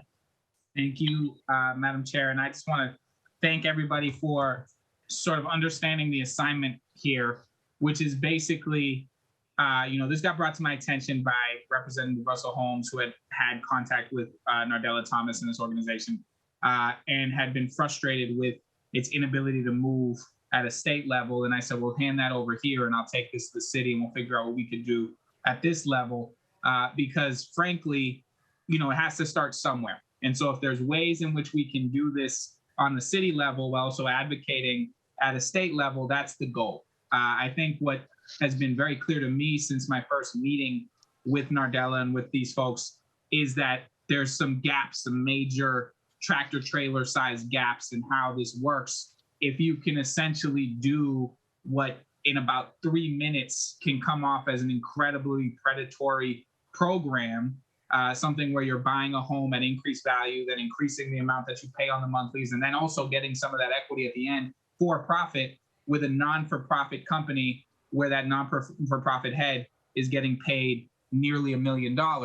Clearly, something is broken there, and it might require state, it might require federal, but I think there's things we could do at a local level. And with that in mind, Nadine, I know you brought up that there were things the city could do on things like this specifically. What, in your mind's eye, are things we can sort of start either by creating city ordinances or by using existing things that we have available to us right now, do on things like this? Well, I guess, Councilor Arroyo, I don't have all the answers, but I would really suggest, one, that the city talk with Blue Hub about their program and tell them that they really need to reduce some of the shared appreciation. And I would then negotiate with some of the banks that the city does business with, some of the local banks and the national banks, and try to come up with a fund or a way that the banks would refinance people like Ursula and Nardella, even though these shared appreciation mortgages are there. I think that's the best we could do for the individuals. Obviously, there's some litigation, and if that succeeds, the whole program may be found to be unlawful, but that takes time as well. And so I think, so if I can add to that, I mean, there are things that are going on that I'm not sure that people realize. One thing is that the investors that were initially there with Blue Hub were sold the bill of goods that said that you're doing a community benefit, and they provided that money, millions and millions of dollars in very good terms. All those investors have pulled out. All those investors have, pulled out now. And now they're going to subprime lenders to get their capital out there.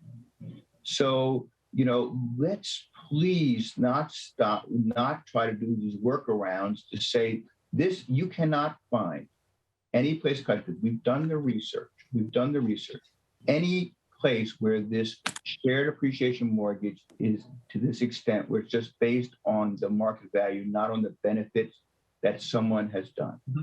But I want to just say this other thing in terms of what Nardella and Ursula said, and put it into the context.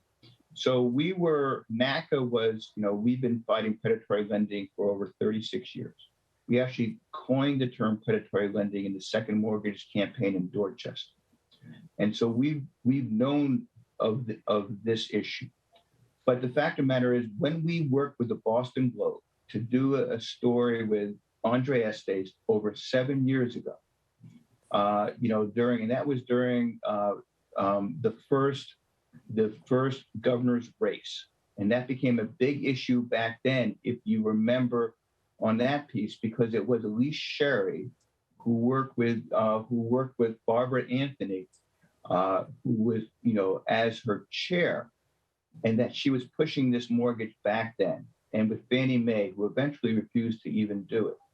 Back then, we even went to the lenders who were selling these mortgages to Boston Community Capital, now Blue Hub, and said, this is wrong. You should do a principal reduction on this. So what's really important, and then what happened, and I want to give Nardella the credit, because she came to us 2.5 years ago, and she says, I read the article in the Boston Globe, and I want to organize the Blue Hub borrowers. And she did that. And we said, NACA said, we'll support you if you organize the borrowers. And they did that with close to 100 borrowers now. And you cannot find one borrower, even though Rachel Bratt said that she found some that are positive, not one borrower where the Boston Globe has asked Blue Hub to come forward of one example, one borrower who's happy with what Blue Hub is doing. Not one. So there is one answer out there, not to bail them out, not to find some other lender who's going to do a refinance when you do not eliminate the shared appreciation mortgage. Get rid of the shared appreciation. But what the Boston City Council can do is say in past legislation and regulations that say a shared appreciation mortgage that is greater than the actual benefit to the borrower is considered predatory. And the Boston City Council, and the City of Boston will not work with any entity that engages in that practice. Because in the end, they're going to have to get rid of these shared appreciation mortgages. We're going to win that in litigation. And we're going to expose what they're doing. But please, if we can put that out there, that's the answer. Let's not do a workaround. Let's not have taxpayers bail them out. They're a predatory lender. They're a loan sharking operation. Let's call it for what it is. Thank you. So Bruce, one, I appreciate your passion for it. Two, I'm happy to work with you on trying to find the right wording and the way to get that done. So you'll hear from me on that so we can put something to paper. Thank you very much.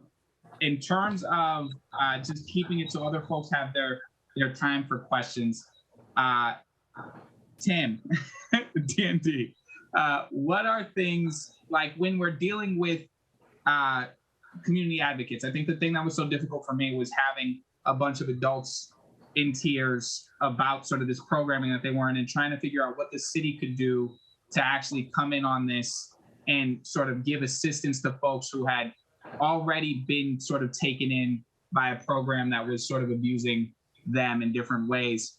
What resources? So for instance, and I think you were there for that, we did the study from Suffolk that found that 70-something% of landlords or rental agencies were discriminating.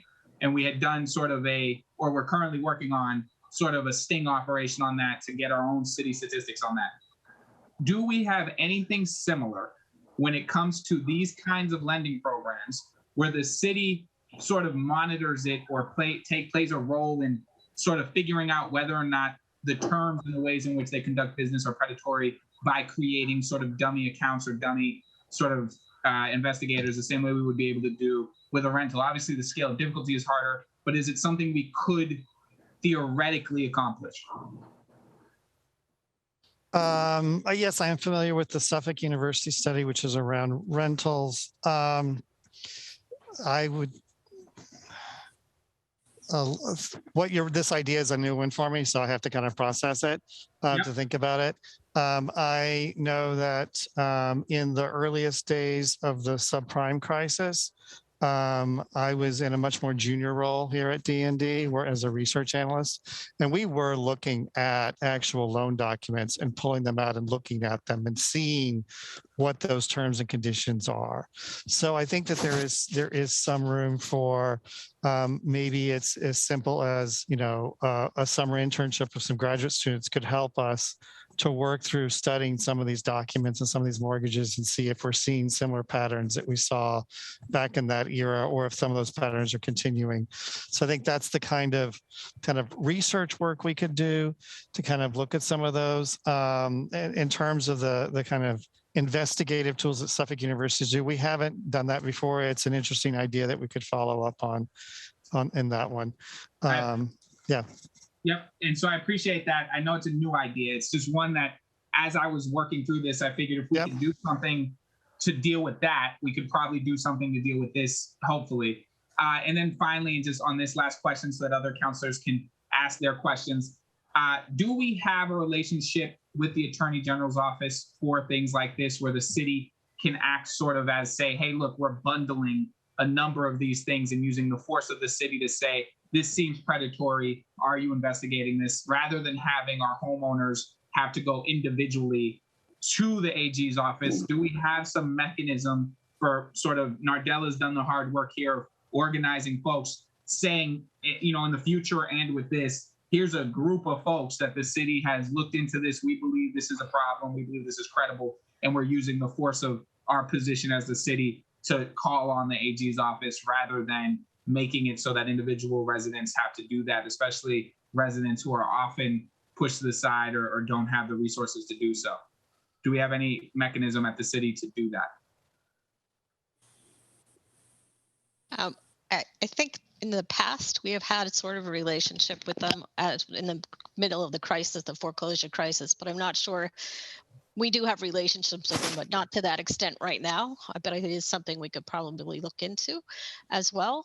As I said, in the past, we've had close relationships with them during the crisis, and we work closely with the Home Corps and their attorneys at the Attorney General's office.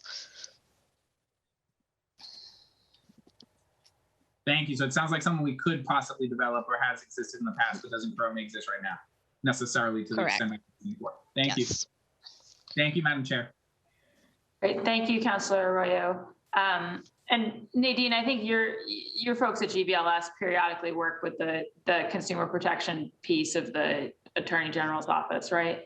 Absolutely. And there's a new head of the Consumer Protection Division, Shannon.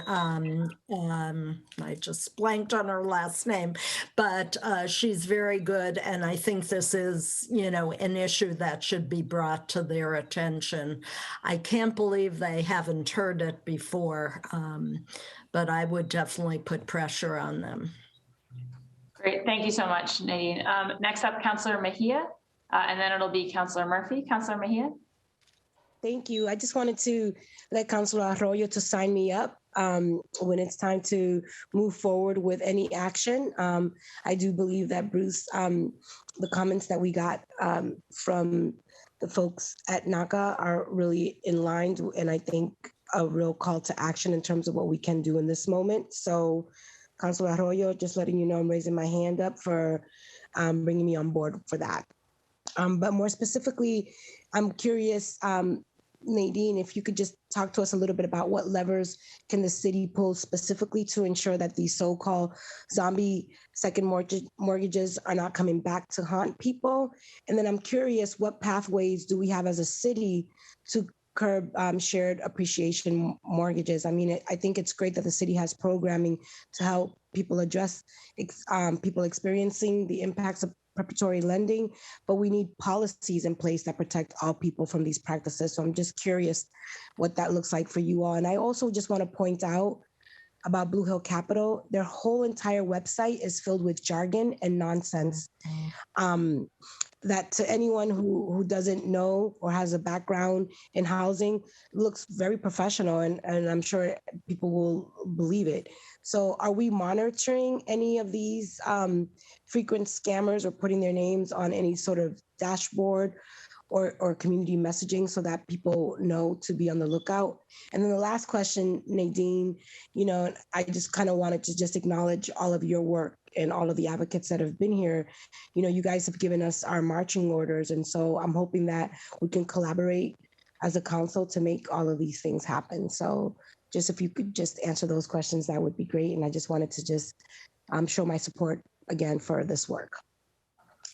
Thank you, Councillor Mieha. I think we have to put all our heads together to figure out about the zombie second mortgages. I think some of the companies that have bought these second mortgages, we found one is not licensed in Massachusetts as servicer, and I think that they should not be allowed to collect on those second mortgages and certainly not allowed to foreclose.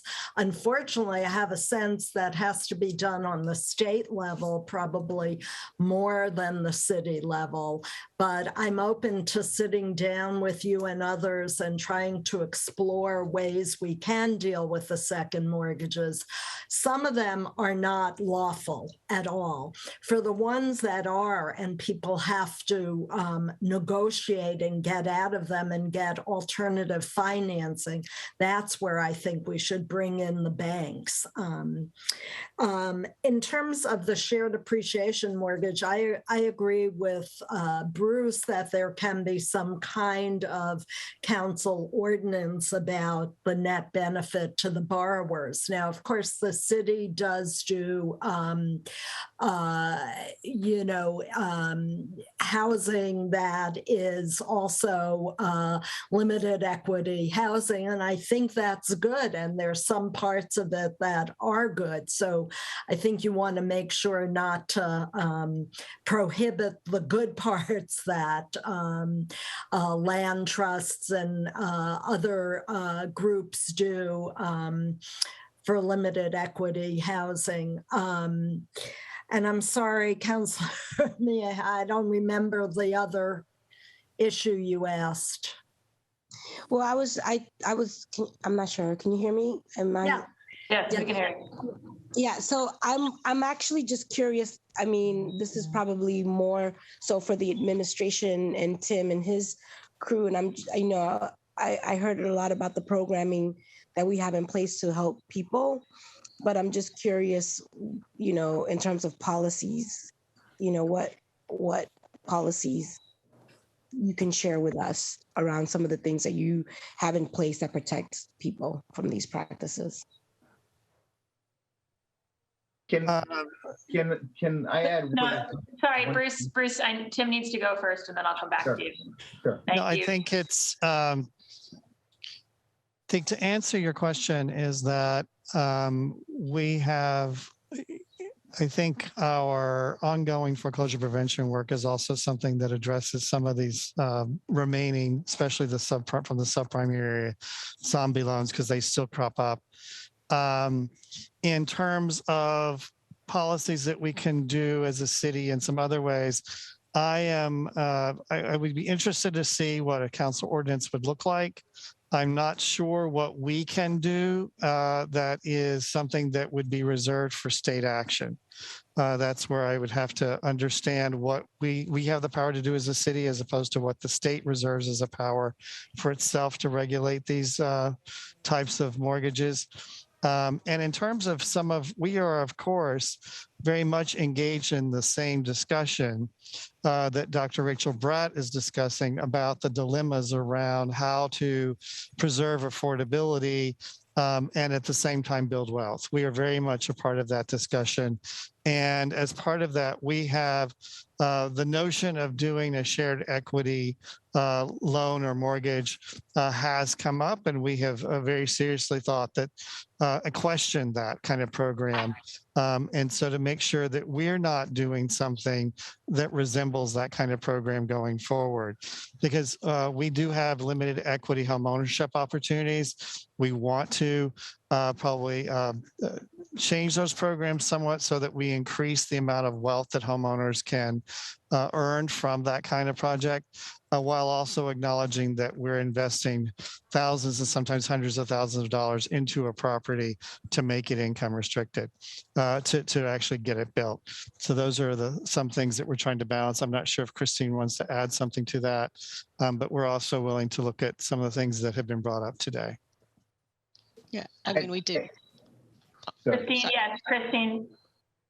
Yeah, so as Tim said, we do have, deed restricted limited equity properties, and that is something we do look at. And I think one of the things that we put in place, at least for those and for anybody who reads our down payment and closing cost assistance, kind of loan standards, so that the people that we're assisting, we're able to counsel them that there's specific types of mortgages that we want them to get that meet certain, they have to have good ratios, back end and front end ratios. So that has been something we've been doing for many years now to make sure that home buyers are aware going forward of sustainable goods mortgages that will help them maintain their homes and build up some equity. But we are questioning, because of the limited equity, how to balance that at this point, the cost of production of homes and allowing equity for homeowners. And it's part of the process that Christine mentioned in terms of our counseling and how we provide down payment and closing cost assistance. It was, around 2005 or so that we instituted policies that made sure that when people go to refinance, that we also play a role in that to make sure that they're not refinancing with a subprime lender. So our record of those who got down payment closing cost assistance back in 05 and 06 in terms of foreclosures was much better than those that were just purchasing in the private market and getting subprime loans. Yeah, so Tim, to that point and to Christine's point in regards, and I know we're gonna finish up my round, and I know that Bruce and Nadine both had their hands up, but I just wanted to just know, and while we're not talking about this specifically in this particular hearing, that I also want to note that there is some concern around these deed restrictions placed on folks who are trying to build wealth. Mm-hmm. And it just seems like we need to revamp and revisit how we're doing business in the city of Boston, because if we're really serious about building wealth for Black and Brown and low-income communities, some of these deed restrictions prevent us from doing so. And I think that that's also that's for another topic and another conversation, but it's something that I want you all to know that it's on my radar. And I know a lot of folks who are now feeling that crunch right now. But I see Bruce. Go ahead, Bruce. Okay, thank you. So I want to be clear so we're not confusing different things. What we're saying is when we're talking about the deed restrictions, which frankly, we're, as an advocacy organization, we agree with the deed restrictions based on the benefit that someone does. So the deed restrictions that we see in place by the city of Boston and throughout the country say that if you get government benefits, that you have to live in that property for a period of time. And then after a period of time, it goes away. Now, the problem with the city of Boston is it never goes away.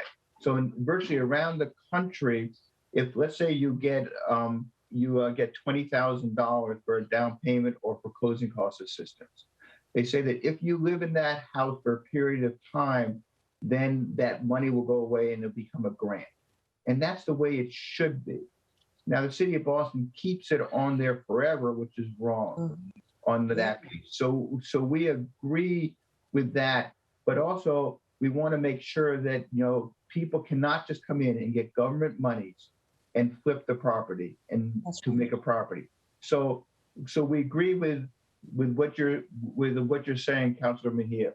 The other thing is, and obviously with what Nadine and what Rachel are saying in terms of the limited equity properties. Yes, I think that's an opportunity where you combine that out there, but nothing that we're saying here about Blue Hub applies to anything like that. And I want to be really clear on this. There's not one other program in this country which provides unlimited equity to the lender. Not one. Blue Hub stands out alone. So for example, when they do a refinance or they sell, they can make hundreds of thousands of dollars, and they do, which far exceed the benefits that they provided to the borrower in the first place. So we want to be really clear on this, that let's not confuse or mix what Blue Hub is doing with limited equity benefits that people are getting with restrictions on those. Thank you. Thank you, Mr. Marks. Professor Bratt, did you want to say something? You know, in the interest of time, let me just stop. I was going to just underscore what Bruce just said about the importance of having a cap. That I had no clue that the actual resale price actually could be quite as high as $95,000 right at the outset. So I think the idea of a cap on how much is gained has to be put into place. And I also want to just clarify that I never talked to any homeowners other than Nardella about the shared appreciation mortgage. I had only talked to homeowners, a few of them, about how they were able to get refinancing and save their homes. They were in the early stages of saving their homes, and for that they were grateful. I never asked them, because that wasn't the purpose of what I was doing at that point, about the shared appreciation mortgage. They may not have known a thing about it, just like Ursula and Nardella knew nothing about it. Also, many of Blue Hub's clients don't live in the city of Boston. Many of them live outside of the city. And for that, I think it's really important this to be a state effort.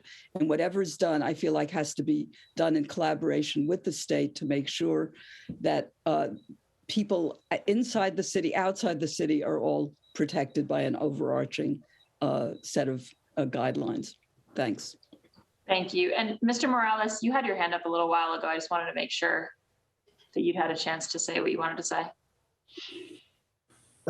Sorry about that. No, I think I'm fine. I mean, I think obviously the challenge that you all face is you know, just Blue Hub specific, and in Boston it hits you guys hard. I'm willing to offer more time. Nardella knows that I'm here to help. You know, we are here to make sure that people are protected. And so if you guys need our help in any way, shape, or form, I do want you to know that we work with other municipalities to buy mortgages directly from, you know, the, you know, HUD or FHA or whomever, FHFA. And I've done a lot of work on the West Coast with, you know, some of the cities, just like this, meetings like this, about how to do it right. You know, it's unfortunate that Nardella and Ursa and others suffered this, you know, event, but you know, their effort is going to pay it all back. And I do have some ideas about how to help them get it back. I just don't know that right now is the time to talk about them. If you guys want to talk about them later, please let me know. I'd love to share some thoughts. Great. Thank you so much.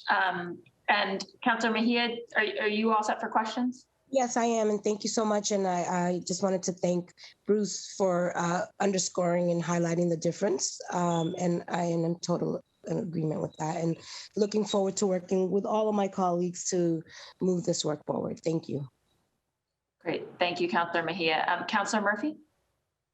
Hi, yeah, thank you. I just want to thank the panelists for your expertise and understanding of knowing exactly what is going on here, which we know is predatory lending, and looking forward to working together with you to support those people who are like being found at the other end of these bad practices.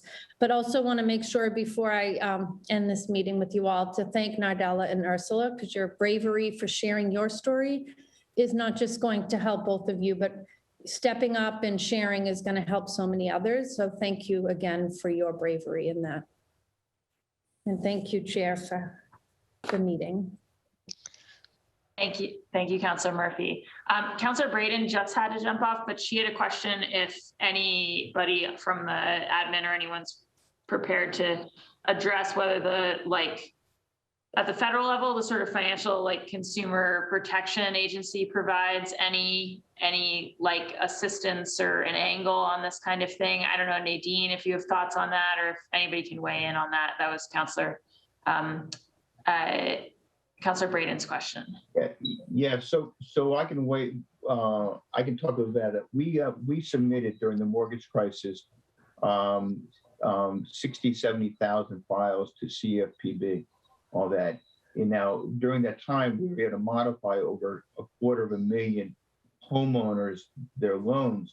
But what they do is that they just look at the process.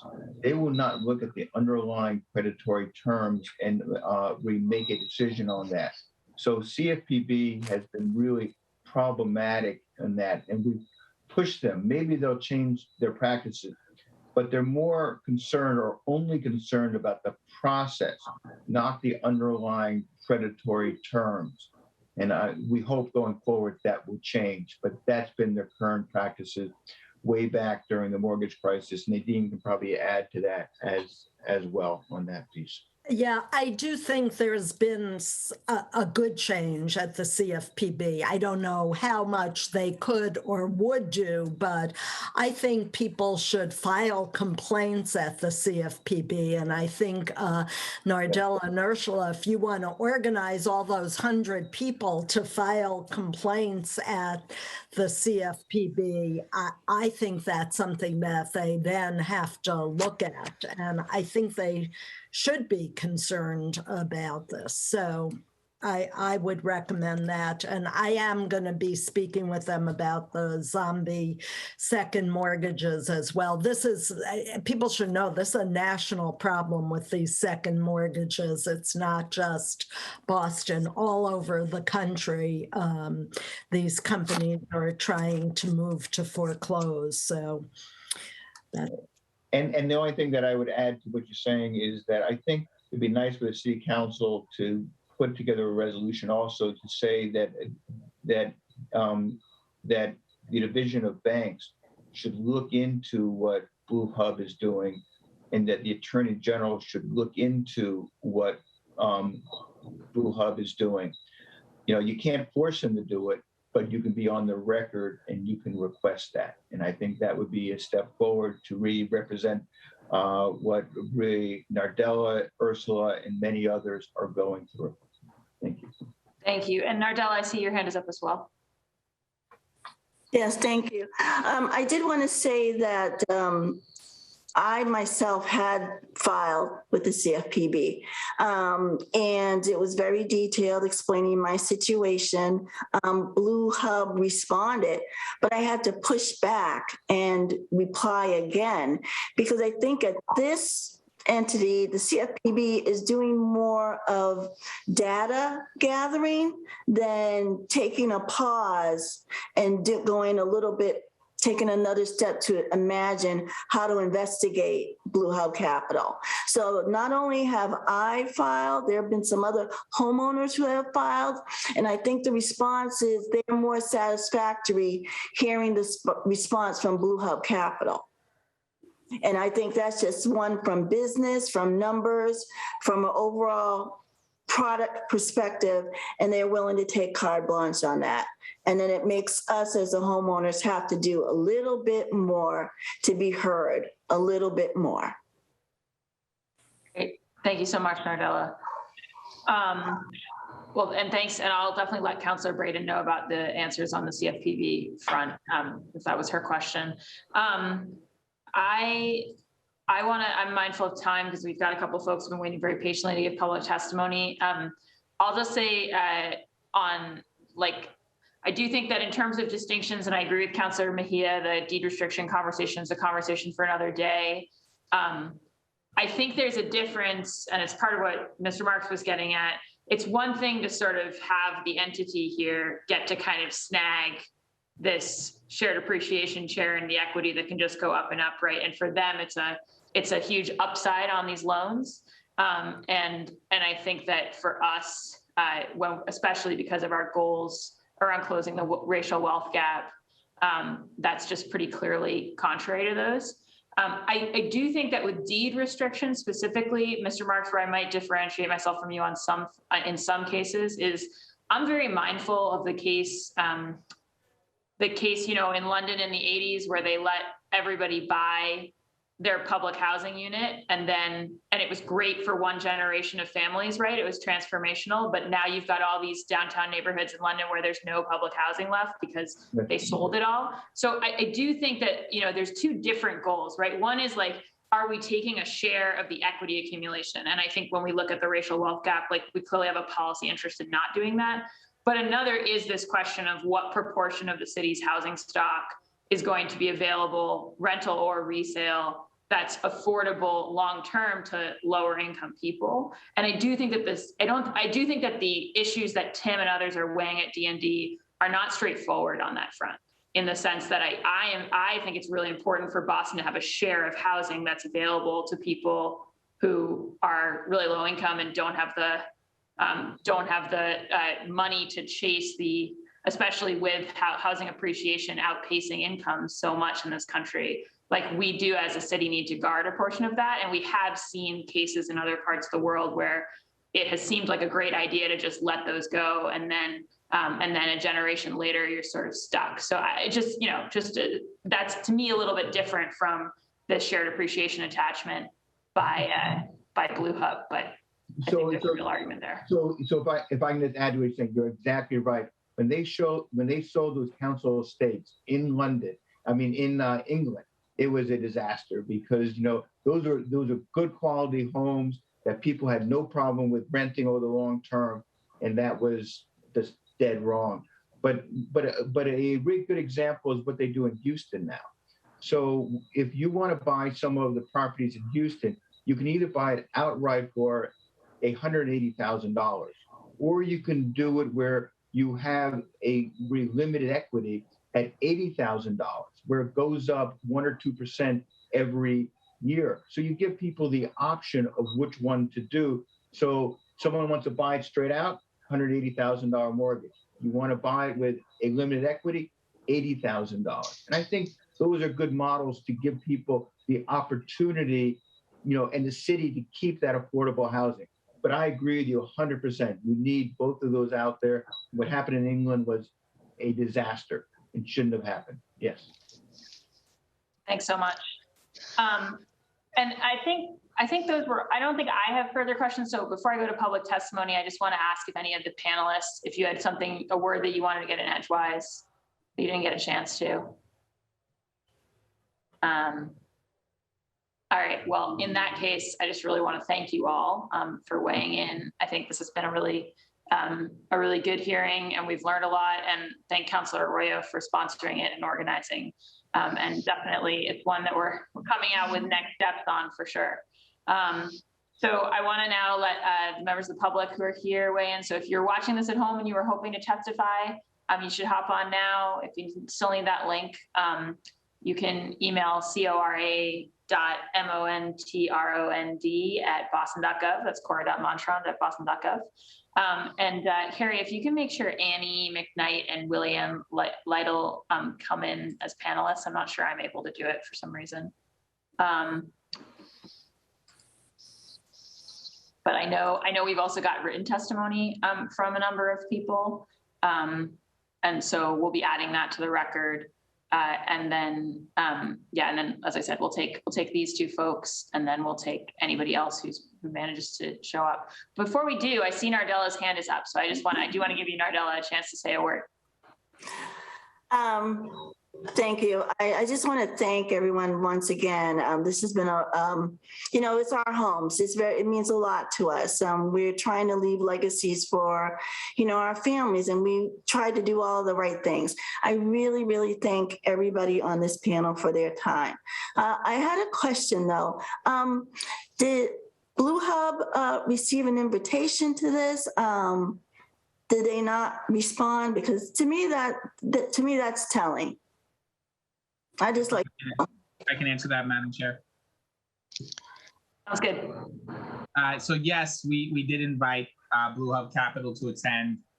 They did not attend. I do not believe, unless they've sent it throughout this hearing, they have not sent a response or any written record either. So they were invited to attend. In the interest of full disclosure, they were invited to come, and they are not here. Thank you. I just wanted to note that, because when I think about the work that's being done, I like to think about what would be a barrier or a deterrent to stop businesses for thinking that they have the license to practice this.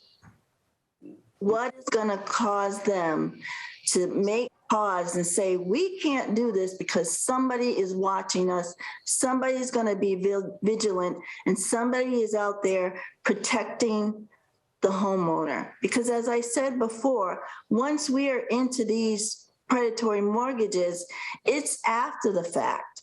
We never wanted a bailout. We don't want to look for some fund for a bailout. We just want a fair mortgage, something that we can improve on and something that we can build our wealth equity. So that's what we're looking to do. And we would certainly hope that we could work with this body of government and think and be creative and dare to imagine how to protect homeowners and actually make wealth equity a reality. Thank you. Thank you so much, Nardella. And now I want to go to Annie McKnight. Annie? Hello, how are you doing? I just came actually to support Nardella and Ursula. I am one of the groups. I have been associated with the homeowners of Blue Hub. And so I have joined today to actually support Nardella and Ursula in their presentation. I was originally supposed to speak, however, other issues have come into place. But I will say that Blue Hub has been a predatory lender. I have a history with them for over almost 10 years, and a mortgage that is much older. And most likely when they did get me in 2009, it was a time when much less the foreclosure time was happening. So I'm hoping that the city of Boston and this council can do something about Blue Hub Capital so that they won't be able to actually do what they've done with me over my lifetime. Thank you. Thank you. Thank you, Ms. McKnight. Willie Ann Lytle, sorry. Yes. Correct my pronunciation. That's fine. My name is Willie Ann Lytle, and I live in Prince George's County, Maryland. And I am part of the crew also. I've been affected by Blue Hub Capital. They took over my mortgage. They resold my house to me. I had to pay 6.375 interest rate and a down payment of $5,000. I was unaware of the shared appreciation mortgage. I had never heard of that before. I'm 74 years old, and this is the first time, this is the worst I've ever seen scheme. I had no idea. They took out a lien on my home, and I had no idea. I am just so, I don't even can find words to say how upset I am. I've been scammed and scammed and scammed. And this is the third time. In order to get out of this, I had to pay $50,000 to Blue Hub to refinance my home. I'm on a fixed income. And like I said, I'm 74 years old. I'm retired. And I wish something could be done statewide to stop this. It's not fair and it's wrong. And whatever anybody can do, I would appreciate. I appreciate Nardella and Ursula for what they said, and it's all true. This is a scam beyond all scams. All scams. Thank you so much, Willianne, for that testimony. And I think now we've heard from everybody who was here to give testimony. Cora, is there anybody else I'm waiting on?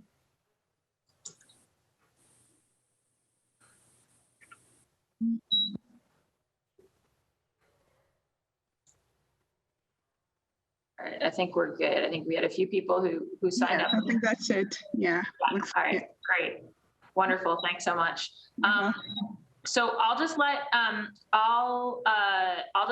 councilors Mejia and Murphy say a closing word if you want, and then we'll have Councilor Arroyo as the sponsor back cleanup, and then we'll close it out. So Councilor Mejia, any last words?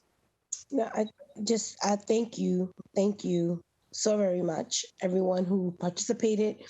You know, just hearing the testimonies, you know, it makes me that I wouldn't even say angry. It just reinforces the importance of making sure that government is working for people and that we're doing our due diligence to protect our constituents.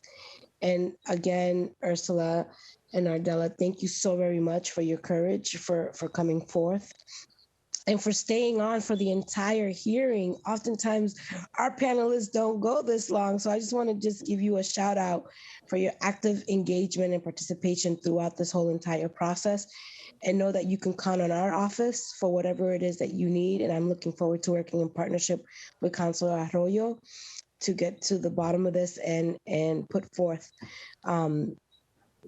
I think also to Bruce's point, a resolution as well as an ordinance to underscore our commitment to this issue. And Councilor Bach, you know, I did see that you agree with me with the deed restriction conversation. So maybe, you know, would love to Councilor Arroyo, myself, and you can work on the deed restriction, because it's a whole separate conversation, but I think it's one worth having here in this moment in time.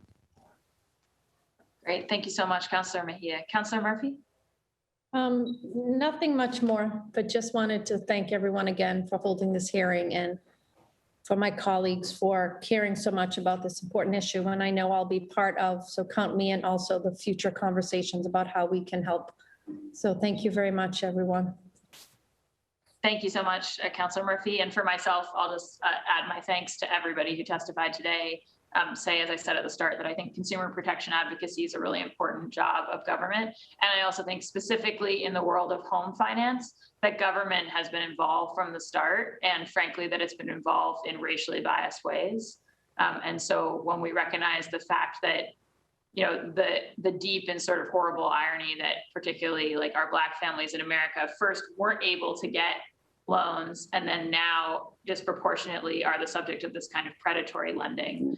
It's really a double historical harm. And so I think whatever we can do as a council to push back against that and establish strong standards and think about how we, you know, have homeownership programs that are really tailored to close the racial wealth gap, the better. So, so really grateful to you all in this conversation today, and to the lead sponsor for bringing it to us. So Councilor Arroyo, you have the last word.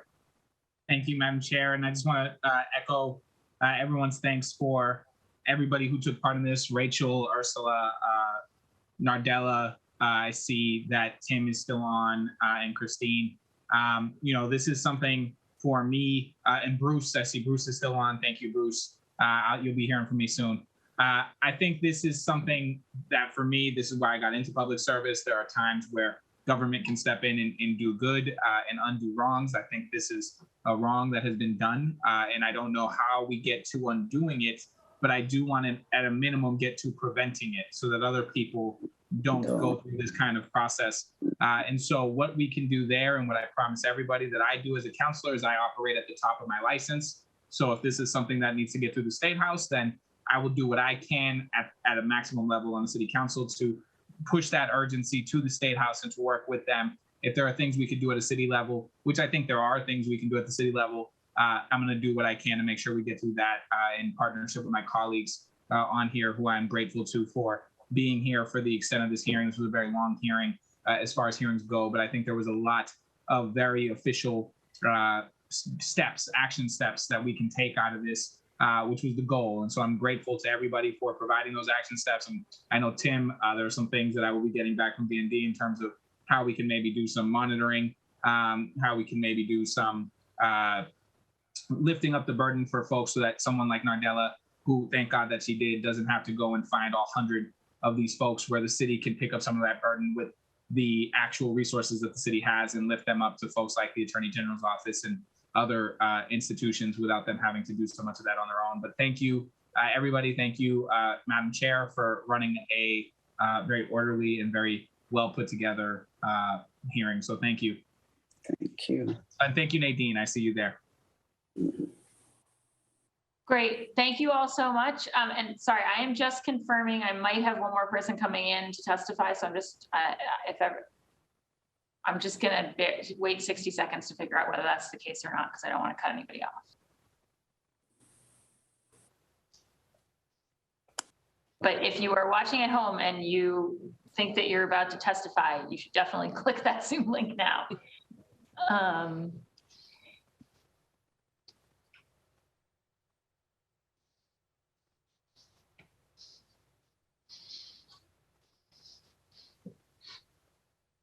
Councilor Bach, I appreciate you making sure our voices get heard. This is a moment that I think we all should remember right now.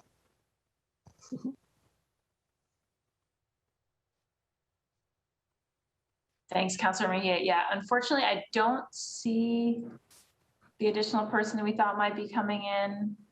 So I'll just say that if you're watching this and if you wanted to testify, please do send written testimony to ccc.housing@boston.gov, and we will add it to the record. And I think it's also clear from this conversation that this will not be the City Council's last word on this matter. So we will also make sure to keep a record of everybody who reached out about testifying and sort of reach back out to you all when the committee's next taking this up, and make sure that everybody stays included in the conversation. So thanks to you all. And with that, this hearing of the Boston City Council's Housing and Community Development Committee is adjourned. Have a good night. Good night. Good night. Thank you. Thank you. Good night.